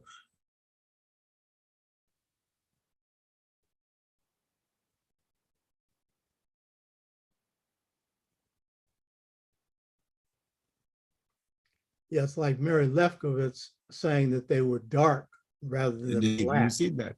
Yeah, there is no discussion when they say, now they want to discuss. In the Greek, the word black, give me two words in Greek which mean black. This is just one word, not two kind of black. Black means dark. Black. There is no word like that. It's a melange between black, pure. Full stop. There's not, they start to mix black, is brown. Brown in the Greek exists. Dark even exists. Obscure exists. Not the black. Black is different. Is dark. And you find that in color too. When they try to say, give me the black color, they don't mean brown. They don't mean yellow. You see, they make confusion, something like that, because they believe that now we know all of these things, even when they say, even their translation are no good sometimes. When Plato said that, they call this bird ibis. No. In fact, to translate it, they don't translate like that, because there is a word there, preposition, will try to change the meaning. We must translate, they call precisely this bird ibis. They call this precisely. They don't translate precisely. They say that they call this bird ibis. No, it's bad translation. They don't even know their own ancestral language. Now, what we do, Professor Batishaka, is to know, because we must know these things, because we must be in the side of math, not to lie, to math, to do the truth. We must do for scholarship, for humanity, for help people, not for lie. You see, we must do like this. So it's our job. It's not to please these people. They want to be, I don't do for to please them. We do for help African people. We have too long suffer. So we must change the goal. We must do good things now. It's not against somebody else. We are friendship. We are humanity. We are not. It's a friendship. We are not against somebody. We are brothers. So it's like that. But we must do now what we want to do according to our own vision, our goals to make Africa a powerful country, take advantage of our goods, and try to build a good condition of life for people. That's all. You see? Dr. Obenga here is explaining that when he read Negro Nations and Culture, he saw how Dr. Cheikh Anta Diop was being attacked by Western scholars and by probably other brainwashed people. But he didn't care because he looked at the facts and he saw that Diop was right. And so he's making the point that when he went, because he reads Greek, he reads these languages, he knew that when Herodotus described the Egyptians as Black, he's describing their color. And he's saying that that is clear. And so he followed Diop because he knew that Diop was right. He makes the point that when they went to UNESCO, and we're going to come back to UNESCO in a minute, that Diop is paid a fee. We call it an honorarium. He split it with Obenga because the point he's making is that they are brothers. They are engaged in holy work for our people. And so sharing as family. And of course, he brought Obenga because he's his best apprentice. He didn't just bring anybody. We'll come back to UNESCO in a minute. Now, there's a thing you need to get. When Dr. Obenga is going through studying paleontology, when he is going through studying linguistics, especially meta-nature, when he's going through studying African history, he's not taking formal courses to get a degree. He's doing this for the course of his life. This is his life mission. And this is also because Diop, when he meets him, Diop makes it clear he does not want tutelage. He does not want somebody who'll be imitating him. He wants a partner. And so in mastering these skills, this is called synthesis. He's bringing together different disciplines, paleontology, linguistics, history, and many other things to master his work with Diop, but it is also his course in life.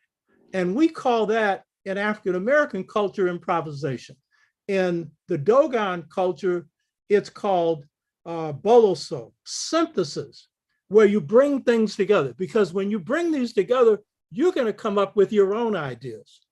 And so by the time he reaches Dr. Cheikh Anta Diop, he is already standing on his own 2 feet. And he's someone that can be a partner with Dr. Cheikh Anta Diop. This is what you need to get straight here. This is an apprenticeship system. The Bambara used it, the Dogon used it, African-Americans use it, John Henry Clark went through it, I've gone through it. And though you're not conscious of it, because when I went through it, I wasn't conscious of it, that's what you're doing. So when you went under the apprenticeship of Dr. Cheikh Anta Diop, describe what Diop was like. What kind of person was he? His human qualities. Describe his scholarly gifts. Describe just his gifts as a father, a husband, as a friend. Diop, Cheikh Anta Diop was, so he want to listen when I was trying to explain.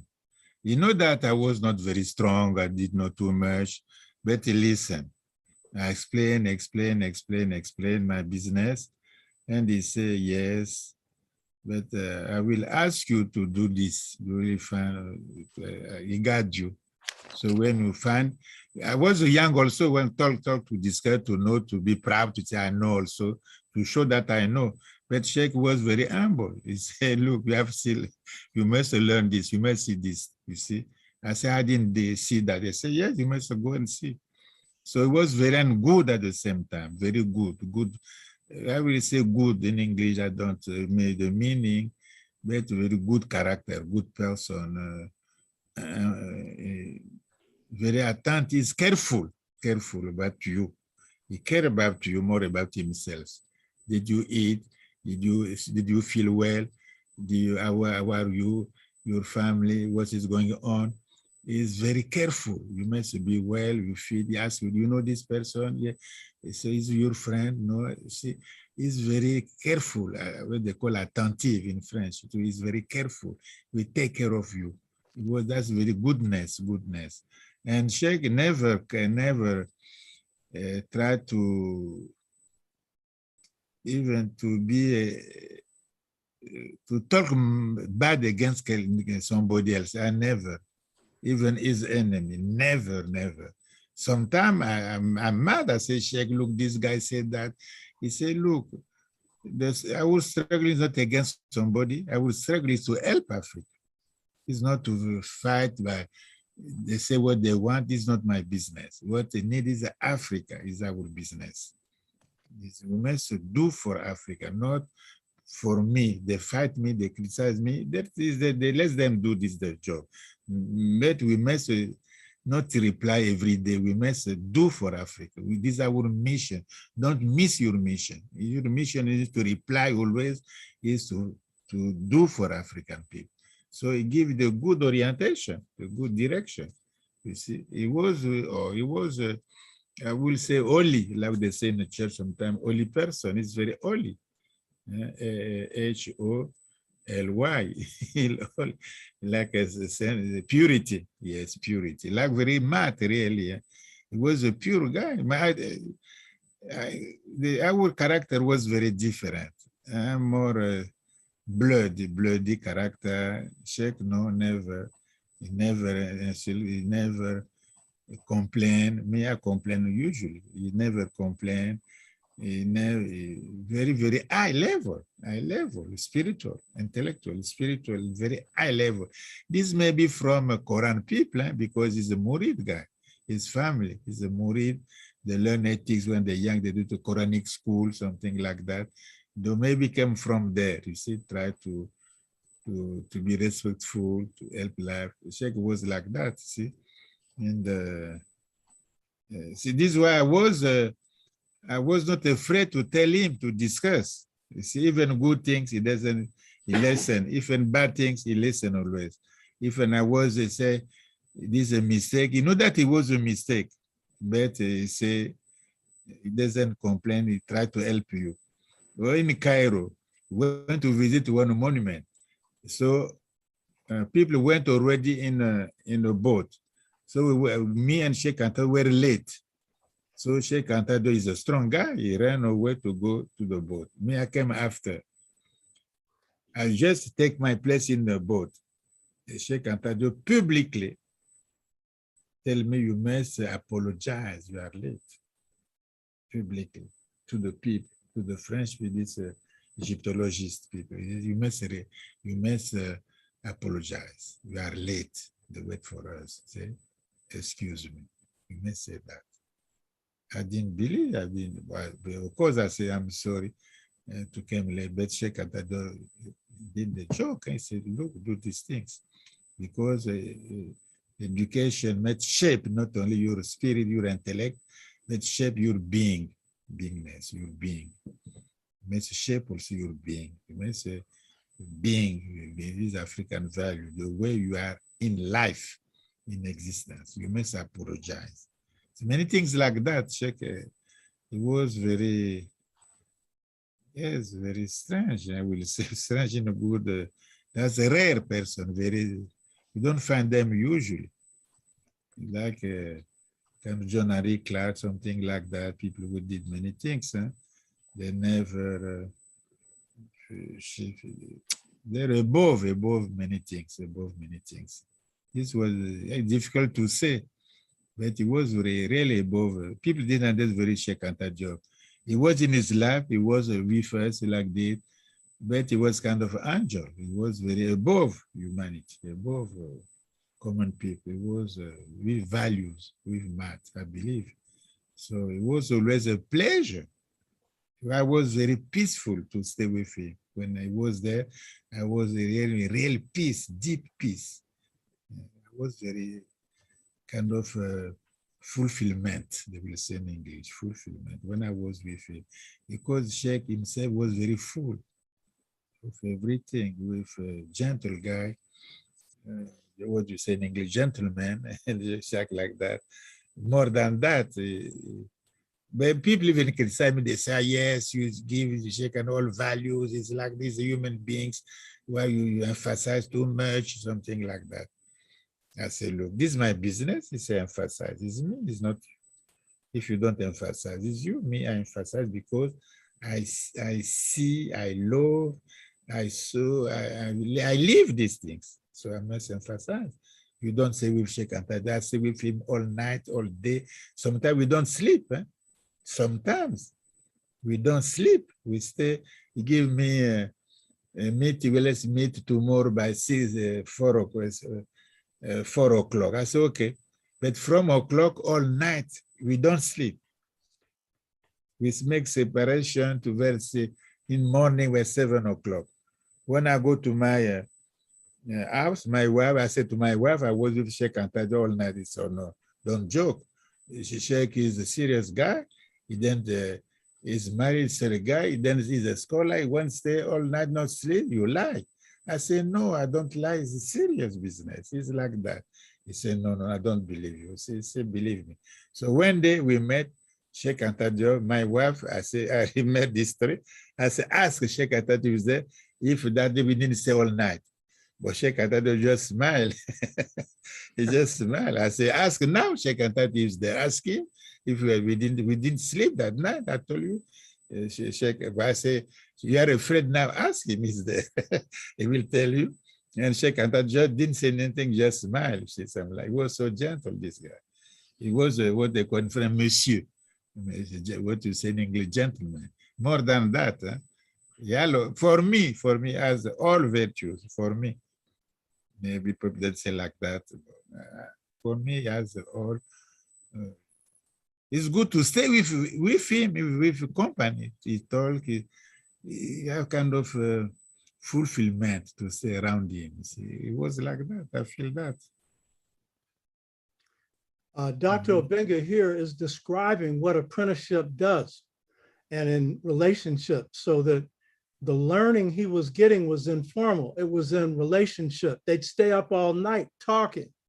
And he makes the point that Obenga makes the point that Dr. Cheikh Anta Diop had a humble personality, did not talk bad about other people, was a kind person.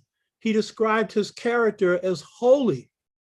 And you might say, oh, really? Yes, he had a noble character. John Henry Clark, when he talked about his first master, Arthur Schomburg, he would always talk about what he learned, but the most important thing he would talk about was his good character. He would talk about what a wonderful human being he was. In my experience, I apprenticed under John Henry Clark. And I remember John had been blind for a while. He had cancer. And after a while, it was in remission, and then it began to attack him. And I sent him the manuscript for the Mother Principle. He's one of two people that wrote the introduction, along with Asa Hilliard. And I knew that he was ill. And he sends me back this introduction. And when I received it, it's the first time I ever felt warmth on my stomach. It was a warm feeling. It was love. And I called up his secretary, because he had two secretaries that were retired and they volunteered, but John would always pay them. And I said, it was so wonderful for John to have done this introduction. I know he's busy. They said, tell him that. And so I got on the phone and talked to him. But it was his wonderful character, John Henry Clark. He was a master of a whole lot. and he could take something. I remember I was in Ghana when I had the vision for the mother principle. And then I went to Ghana, hooked up with Wade Nobles, Leonard Jeffries. They had done a trek by car. Their car had broken down. And I saw them in Kumasi and got to visit with the greatest healer in Ghana, great healer. And so the interaction that I got from there was valuable. Then I would go into the villages and look how the governments work, because I got this vision on the twin lineal thing that becomes the basis for the mother principle.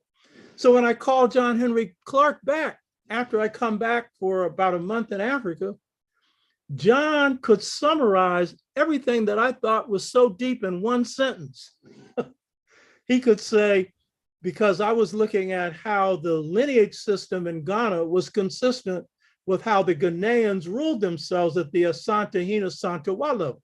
And I actually got to see justice administered in the village. And John would say, yes, what I like most about the Ghanaian system is its consistency.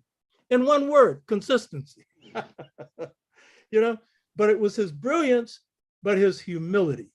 And it's the qualities that you're describing in Cheikh Anta Diop. He wasn't just a genius in scholarship and a physicist as well as a historian, but a master of himself.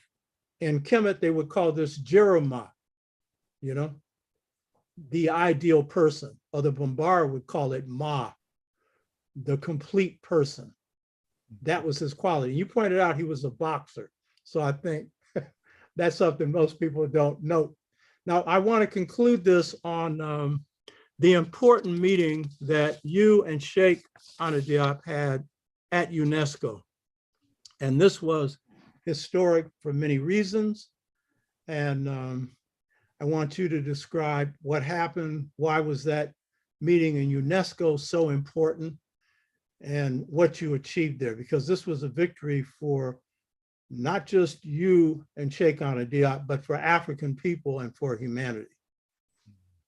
Yes, it was a very, very great problem. Cheikh Anta Diop was proposed to write a chapter on the volume 2 of the General History of Africa by UNESCO. He said that he will write his chapter on ancient Egypt with his ideas. So it's good to discuss publicly all these problems. If his ideas are no good, he will not write them. If it's good, he will write them. So it would be not Cheikh Anta Diop business. Let's discuss that. So they agree. We went to the Cairo and Aswan to discuss on February 74 with all Egyptologists from Princeton University, from Canada, Calgary University, from Oslo, Uppsala, from Sweden, from Germany, from France, 3 of them, Le Clan, Sonoron, and Vercuter, from Hungary, Kakosi, Professor Kakosi. If from Egypt too, from Sudan, Abdallah, Professor Abdallah, and from Congo, me, and from Senegal, Cheikh Anta Diop. It was a huge meeting with scholars only, what they call Egyptologists only. So we start in Cairo. Cheikh Anta Diop was say something that to say that Kemet, Kam mean black in Egyptian language, even Coptic language. Our brother from Sudan, Abdallah, he stand up, he say, no, Cheikh Anta Diop is wrong. Kem doesn't mean black. So Cheikh Anta, they tell him, so he mean what? If he's not black, he mean what then? Tell me. He didn't say nothing. But he said, what I know is not black. I said, oh, man, if it's not black, he must be something else. So what is what? He said, no, it's not black. And people ask, Cheikh Anta Diop ask. He said, look, everybody may say something about that. You have beautiful Egyptologists here, the strong Egyptologists. We must answer this question. If not, this is an easy problem if we don't understand that. So it's not necessary to stay here to discuss, because we'll discuss more difficult problems. If we don't say something, me and Obenga, we left your meeting, we go back. It was very strong, this problem. And he asked Professor Sonoro, who was the grammarian, to say something. And he said, no, in fact, it meant black, something like that. So the piece came back to the room. And then we continued. Sometimes I was even sleeping myself. It was too long, too difficult, discuss the off. And Cheikh Anta Diop, he followed everything, no stop. He wake up always. Very, very strong character. I mean, I was more young, but I didn't follow. He followed everything, reply, discuss. Me, I was chiefly in linguistics when I make my intervention, something like that. But Cheikh did everything. So when we have, before going to the conclusion, the rapporteur, there was a Professor Jean Devis from Paris. He wrote the report. We may discuss the report. So he said, Cheikh Anta Diop, before discussion, I give you the report. What do you think about that? I said, Cheikh, yeah, that's a good opportunity. So we can make what we want in the report. Cheikh said, don't be stupid. Don't be so naive. Let's say me write is we will discuss publicly in a meeting, not now. So he didn't change nothing. So when we went back to the conclusion, we read everything. It was clear. That means they didn't follow to. The debate was a kind of not the same balance, not the same balance. They need to know sometimes the huge question, Kemet. They just want to read to describe it, to know, to explain Kemet, to say which kind of civilization it is, which values this civilization. It belongs to the African essence. They was not able to do these things. And we handled this easily with Cheikh Anta Diop. Chiefly the language, the Kemet language is the African language, is ancient African language. I make demonstration. We discussed about that too. Cheikh Anta Diop did the same. So it was a kind of, not a kind, it was a real victory. It was a real victory because all ideas of Cheikh Anta Diop that Kemet was in Africa, Kemet was black, Kemet, the language Kemet is African language linked with the other African language. Kemet is a great civilization. We must build our antiquity on the Kemet civilization. Kemet is like this. So all ideas was agreed in Kemet, in Egyptian meeting. So I believe that there is no more debate on this matter. No debate, but they still continue. Chiefly Professor Fauvel in Paris now. He doesn't know Kemet, he doesn't know archaeology, he doesn't know nothing. He wants always to reply, to discuss, to do things like that. But he doesn't know Kemet, he doesn't know to read one single hieroglyphics. He talks about what? Things he doesn't know. He's not an Egyptologist, he's not a linguist. So he tried to bring people to pay them to write for him, that's all. So now the debate is over, I believe. And now the young generation of African student, African professor, African scholar, they try to write now. I have Mboli from Central African Republic. We have people from Dakar, Doucouré from Dakar, Bintou Doucouré from Dakar. We have people that even Sal. People, students are writing, Bilolo, all these people are writing now. They're free now. So the Cheikh Anta Diop work of free African mind, also African mind. So I believe that is just the last debate, no mean with less meaning. It doesn't mean nothing because they defeat now. They defeat in Dakar, in Barcelona, in Paris. They defeat now. So thanks to Cheikh Anta Diop, his scholarship, his strength, his honesty, he will bring back African civilization, build our African consciousness, and we must thank Cheikh Anta Diop. So these are our future. It is clear now. We know what we come from. We must do. We must build civilization. We must live well in this life. We have everything. We have good. We must live well, not to be under somebody authority, under somebody rules. It's over now. The slavery, the colonization, the thing must be over in the humanity, because it's against human rights. Colonization is against human rights. Colonization is against slavery, is against civil rights, human rights. So we cry very well human rights, human rights, but it's time to apply human rights, not to make this kind of neo-colonialism again. Let's do human rights for everyone, for everywhere. This is our goal. But Western civilization has the long history of violence and the long history of domination.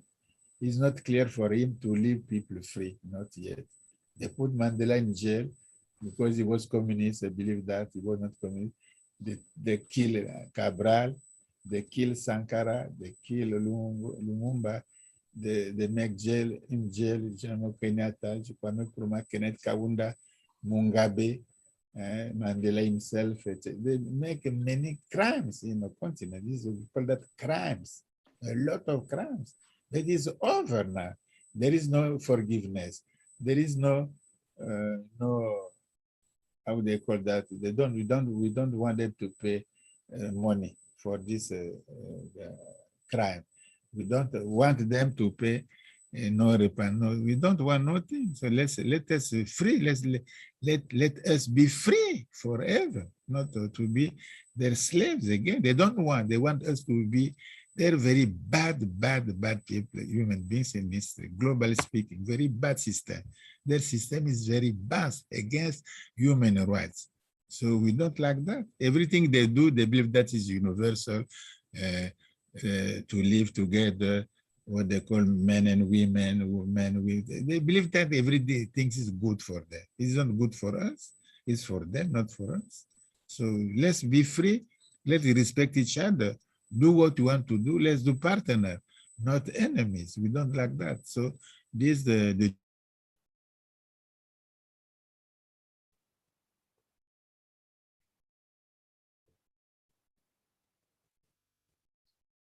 teach beautiful. You see, life must be beautiful. It must be beautiful environment, beautiful water, beautiful sleep, beautiful tree, beautiful life, beautiful cities.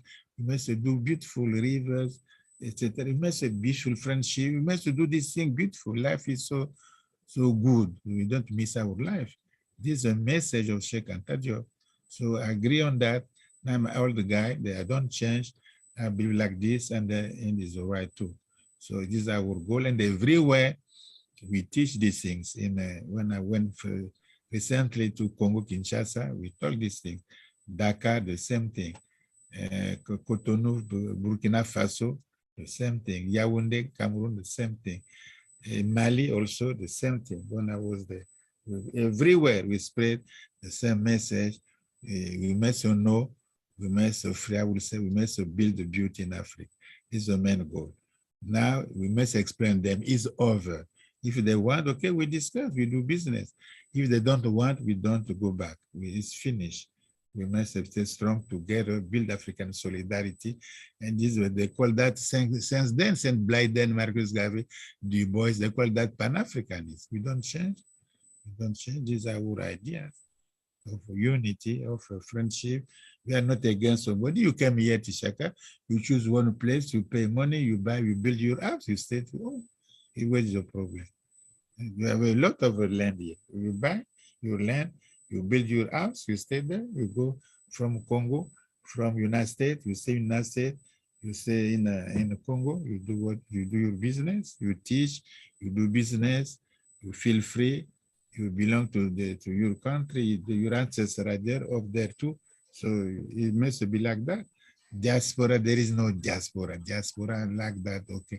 But they're African people. They're African people. African belong to them, exactly to the other African people. Africa belong to African people. This is history. They didn't went there by their own will. They went there by slavery. So Africa belonged to them exactly, to all African people. Yeah? Right? To all African people. So this is their country. It is like that. And thank you for this interview. It's sure. Yeah, we're wrapping up now. So what Dr. Obenga is describing here is the victory of UNESCO, the meeting in UNESCO where major scholars from around the world on ancient Egypt came together, ancient Kemet. Dr. Obenga and Dr. Cheikh Anta Diop defeated all those who had argued that Kemet was not Black and came up with all kinds of evidence. And he was citing that. And Dr. Obenga was there providing the linguistic arguments, as was Dr. Cheikh Anta Diop, as well as others. This was, I would characterize this as possible because we've known this all along, but to bring this victory forward, Africa had rose up in terms of African political independence.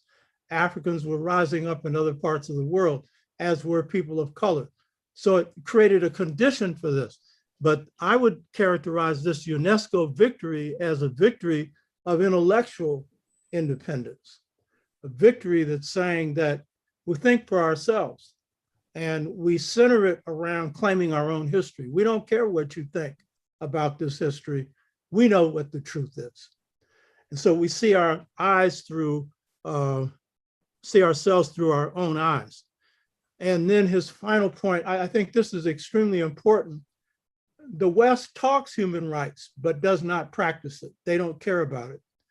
And in resurrecting African civilization, we are resurrecting the best of African culture, African American culture, African Caribbean culture, African diasporan culture, that all has a common foundation. And at the core of it is a foundation of humanity, caring for human beings. And at the core of it, at this time especially, is showing respect for our women because it is the mark of civilization. Civilized people respect their women. African culture has always been characterized by that. So this has been a great discussion. And I want to thank you, Dr. Obenga, for your wisdom, your insights, and your dedication to Africa and to African people and to humanity. It's a pure pleasure, not just to have this interaction, but to have you on this earth. So thank you. Thank your mother and father. Thank all those, the masters who have influenced you, but thank you especially. I will say the same to you, Professor Tishaka. When I came to San Francisco, the first welcome was you, like it was my birth in the United States. So you received me and all friends from our school, the student too, Wade, his wife, Eva, Bobogo, say hello to him, all these friends, you see, I don't remember all of them. In the United States, Askak, Jeffries, who brought me in New York to teach with Rosalind, his charming wife, Small, Dr. Professor James Small. It was beautiful to with students too. Yeah, and the students miss you, you know, as well as members of the community. We have to give a close to people there. Yes, it was with Reverend Sharpton. Sharpton was there too. Jeffries brought me there. It was very nice souvenir. And with a student too, we built them in with Professor Asante in Temple, and then in P.A.P.O student, San Francisco, with the sister too, Ruth Love, etc., something like that. It was beautiful stay. Thank you to you. You did everything with weight to bring me there, to give me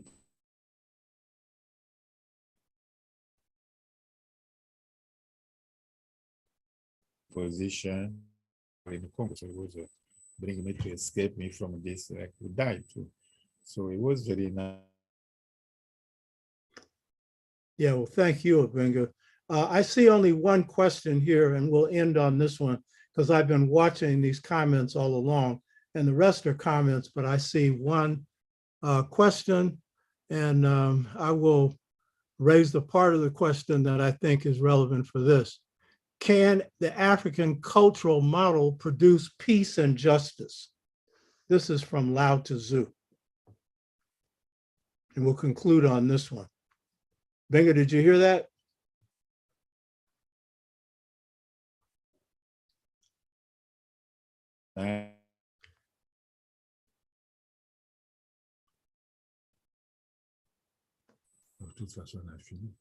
Obenga, there was one question, and then we'll end this. It was from one of our viewers, and it was, can the African cultural model produce peace for humanity? Peace for? Peace. To give? Can the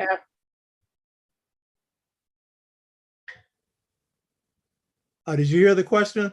No, I didn't hear very well. The okay, end. Let me ask it again. Can the African cultural model produce peace and justice?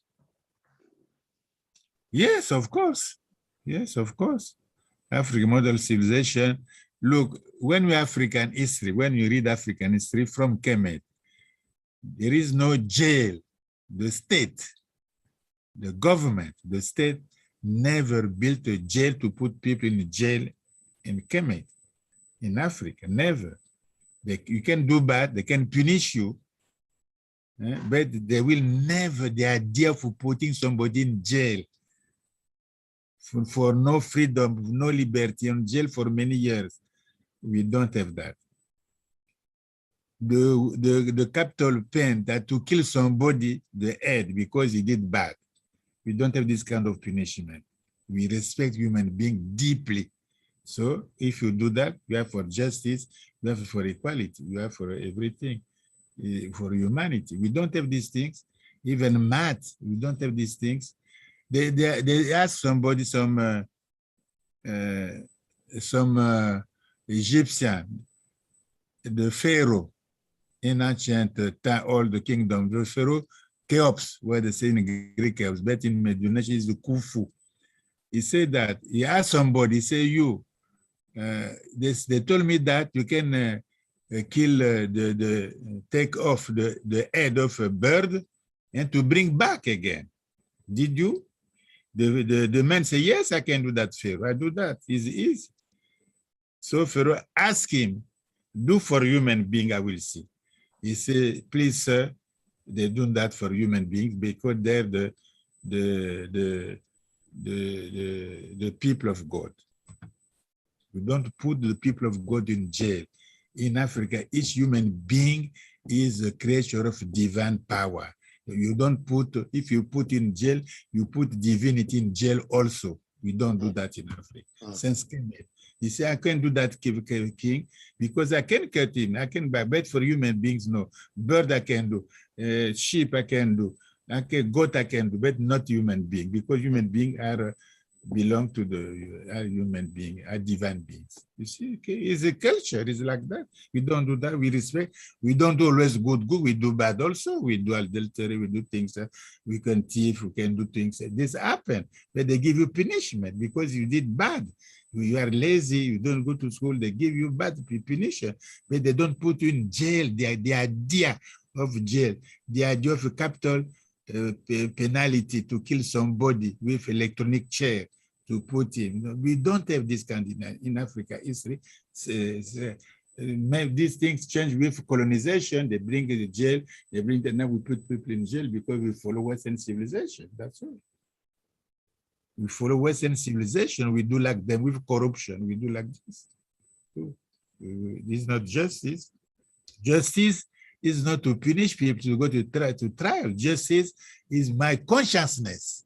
I must do this because it's good. I must avoid this because it's bad.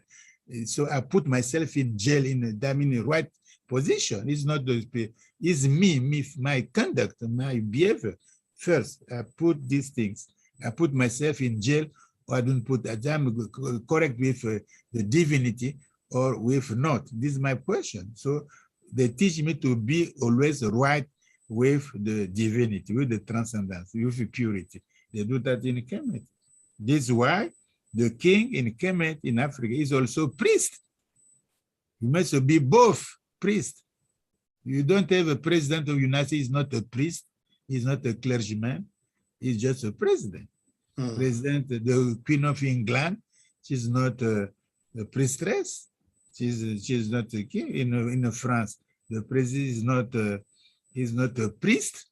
In Germany, Angela Merkel, she's not a priestess, she's just a government. In Kemet, you must be both.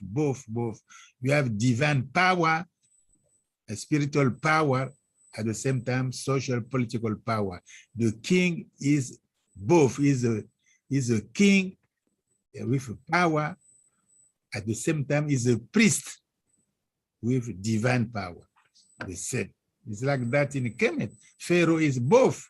He's not just Pharaoh. Pharaoh is both. He's a priest and he's a politician. That's all. This is why it's a different paradigm. It's different paradigm. They must teach you good, so you behave good. If they teach you bad, you behave bad. This civilization teach bad. Kill people, make war, they teach you. Everything is, they teach world. They do that all the time. They teach, they fight against them, they fight in the world level, they fight in the planetary level, they fight everywhere, each time, everywhere in the sky, in the sea, in the earth, they fight everywhere, these people, for many centuries. We don't do this kind of civilization. So it's different, of course. Those are good answers. And I just want to say a few things and we'll close. In addition, Dr. Obenga is saying we had no prisons. This is a model for just societies. And you now have a movement for abolition in this country. But many of them don't locate this within a history in which civilizations existed without no prisons in Africa, among Native Americans, among many others. I would add, and he made the point, one reason is you're God. God's within you. You can't put God in prison, you know? I would add, there was no idea that land, air, and water could belong to a person. Everyone had access to it. Therefore, not great extremes of wealth and poverty, particularly in a lot of African civilization. And this idea that one person can own more than a good part of the earth. In this country, 6 people or so owning almost half the wealth of this country. So that is a model for civilization.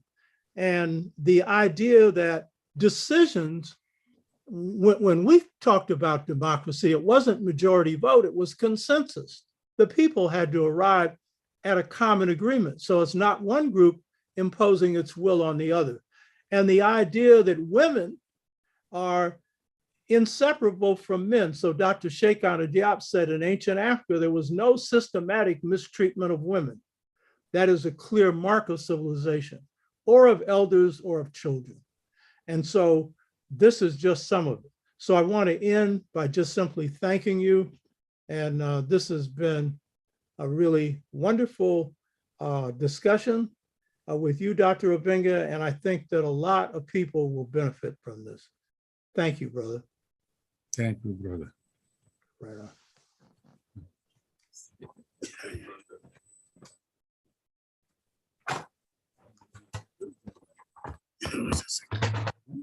C'est